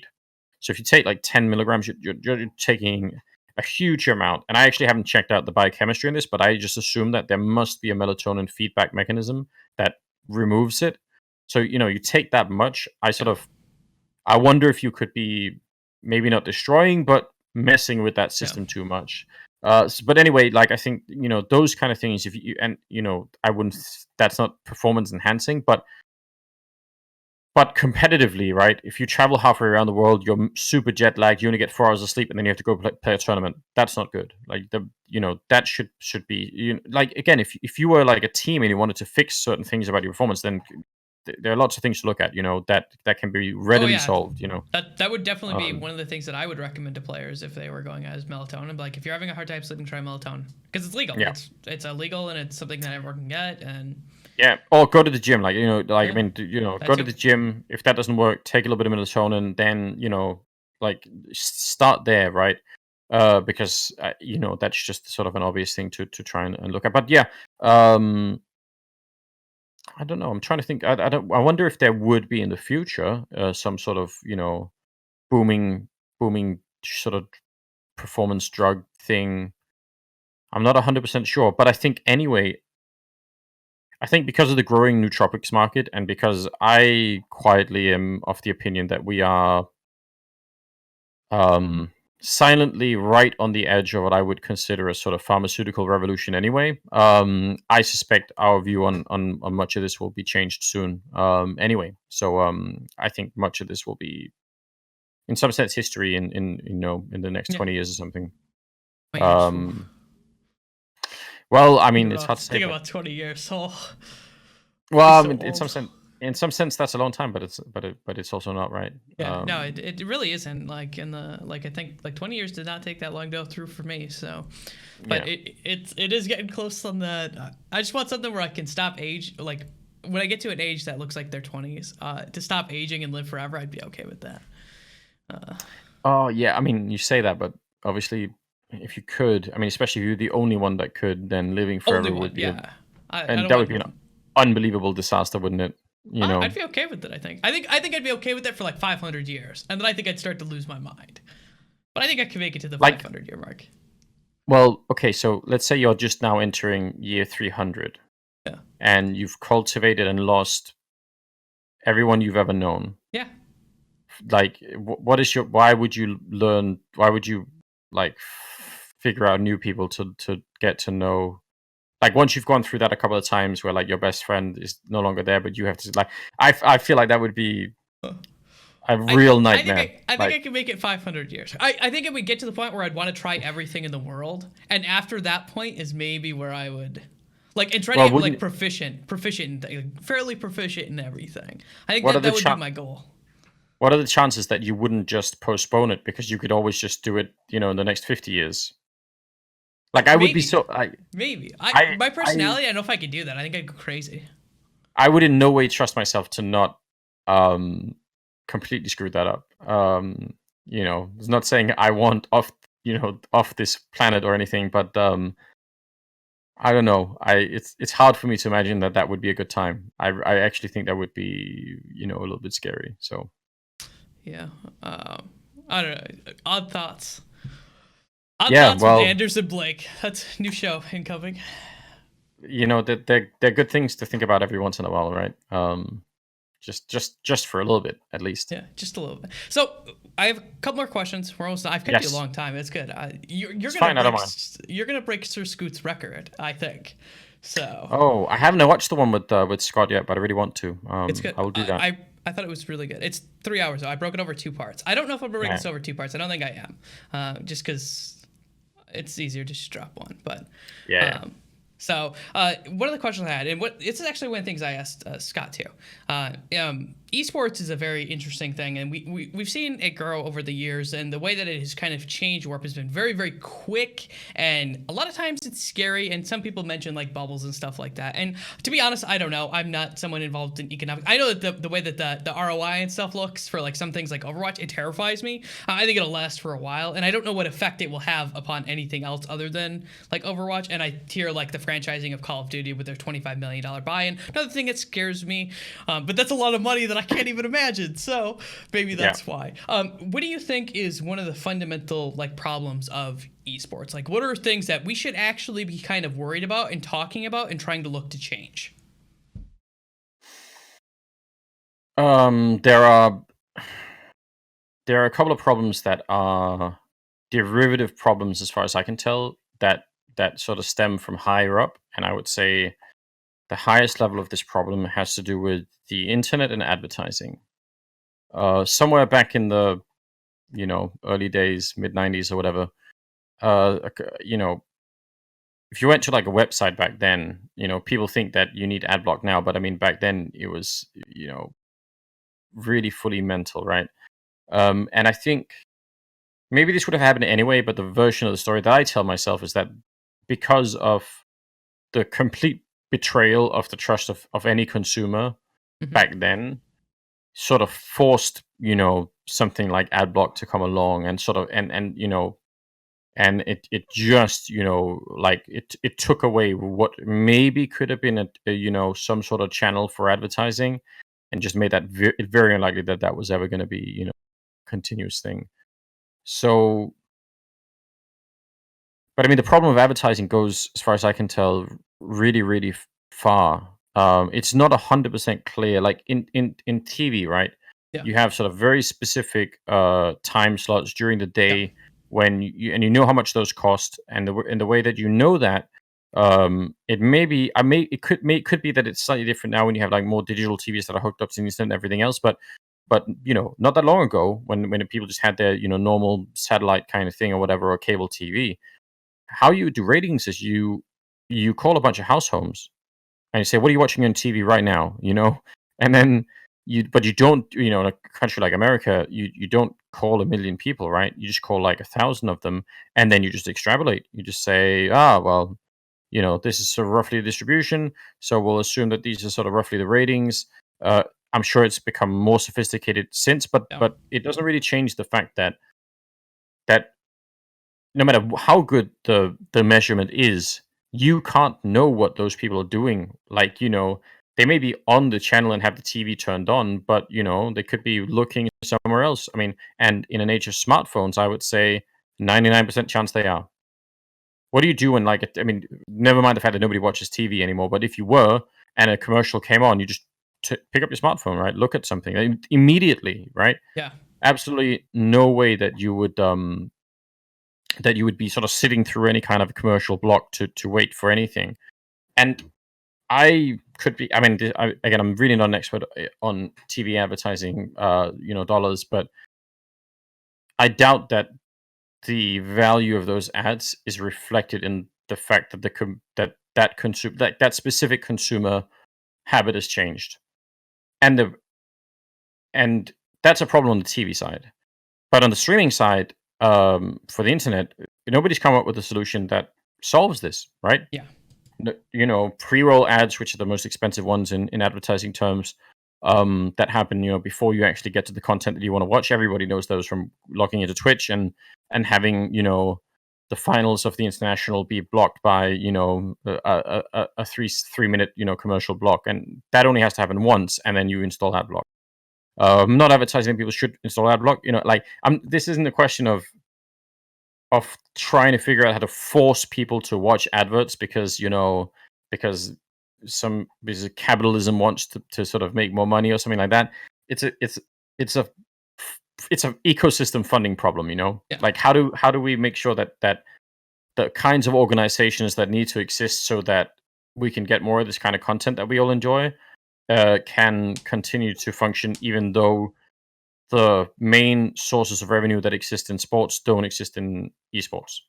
Though, as far as I can tell, those revenue sources are, let's say, ticket sales for stadium events. If it was football, people showing up watching the local team. Other one would be media rights sales. So you actually allow other people to broadcast your thing. Merchandising sale, and then sponsorships. Right. So you have sort of four ways of doing that. There just aren't that many people who are good at doing these things, and some of the few that are, like, I don't know much about this, and I think I've only talked to Jack from Cloud9, maybe once. But whenever somebody seems to be doing a good job in this area, and they just signed BMW, I think. Yeah, they did. Yeah, Like a month ago. There's understandable excitement, that's someone is, finally cracking even a part of this, right? But it may just also be that the model is wrong, like that we have these four pillars from sport that we all kind of want to import into esports, but that all assumes that let's say the medium that we're working with is kind of the same, and it's absolutely not. Yeah. So, as in, that would be like, um I mean, that would be sort of like, saying that, sort of chopping hieroglyphs into a stone tablet. If you imported all the practices and values from that into the printing press and sort of said, what does that do for, like, if you thought you could keep the same thing going, then you couldn't. And I would argue, I really try and follow this a lot. I don't think there are many people who have a very strong understanding of what the internet revolution will do to us. And then you say, okay, well, esports is a sub problem of that, and it's an interesting, and that I don't mean for this to sound very negative, because it's super exciting. Like, Yeah. that means there are so many problems to solve, so many exciting ways to sort of deal with this. And by the way, the people who are fighting this fight to get the normal advertising channels to pay what they should, because they're not. What they should in esports are doing a really remarkable job. Like, there are some salespeople out there who all they're doing every day is trying to say, listen, your stupid TV ratings don't mean anything anymore. Nobody cares. You should be buying,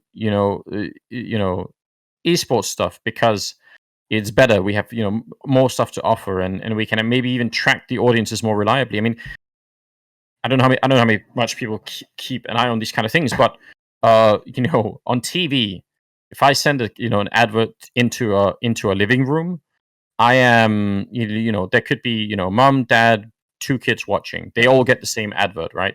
They just get an advert that says you should get a loan for your new car. Well, kids aren't going to care, Maybe nobody has a driver's license, and so what? Like, what is it? Now, on Facebook, you could say, are you between the ages of 24 and 26, and are you currently, going to the, University of Michigan? Then you should, like, you could really pinpoint it to exactly that person, which in itself is incredibly scary and weird, and many moral problems that I actually don't want to just brush over. I think there's a huge issue that we can't deal with. Like, we can't deal with that either. We don't know how to actually deal with that. The revolution is happening too quickly in some sense, but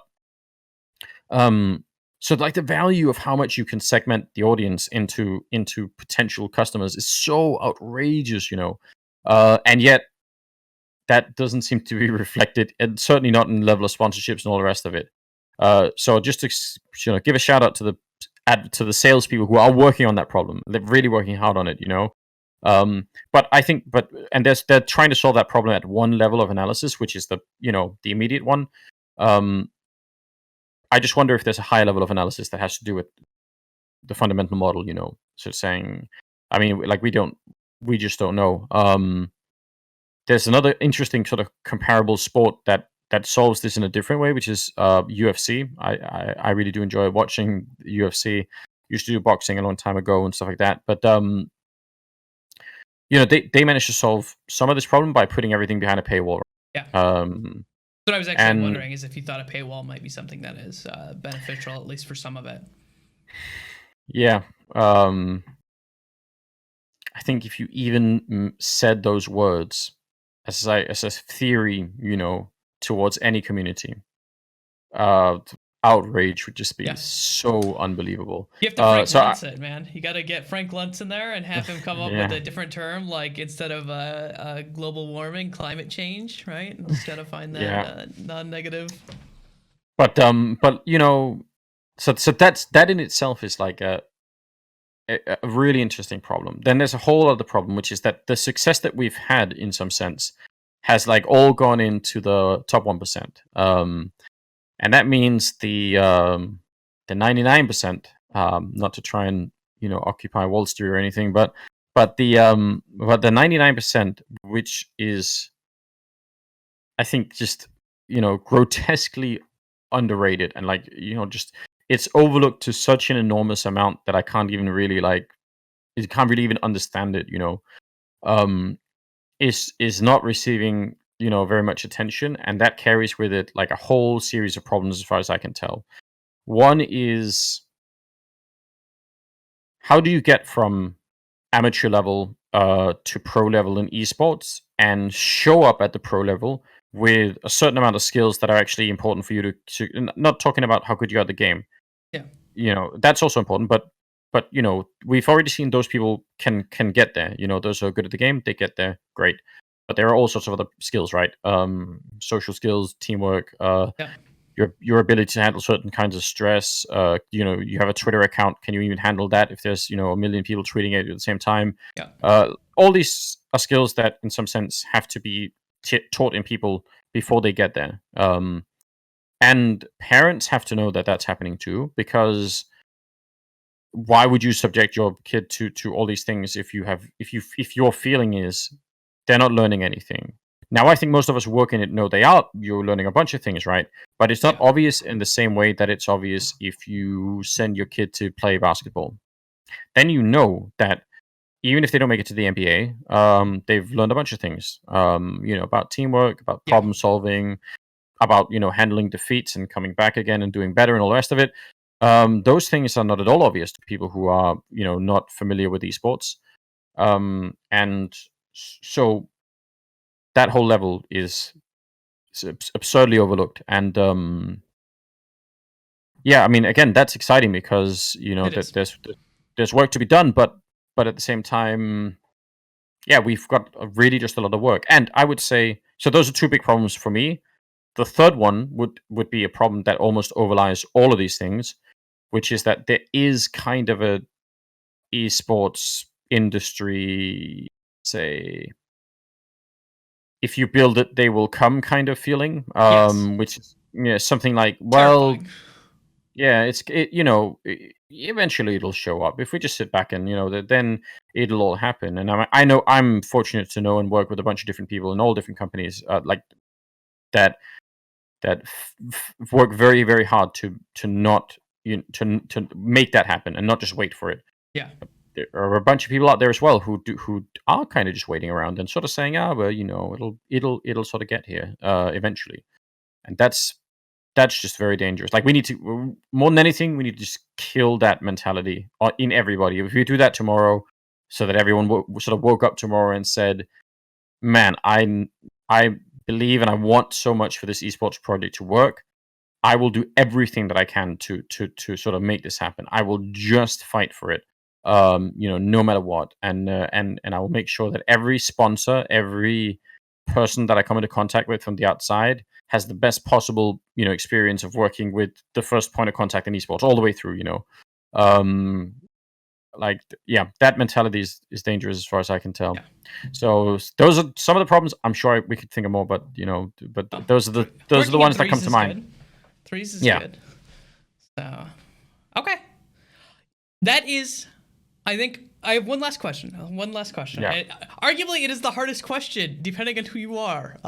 So far, a lot of my guests have said that this is by far the hardest question, and that's what I ask everyone. So you've had the experience to be on my show, which is, I would say it's a fairly unique experience. It's something I enjoy doing.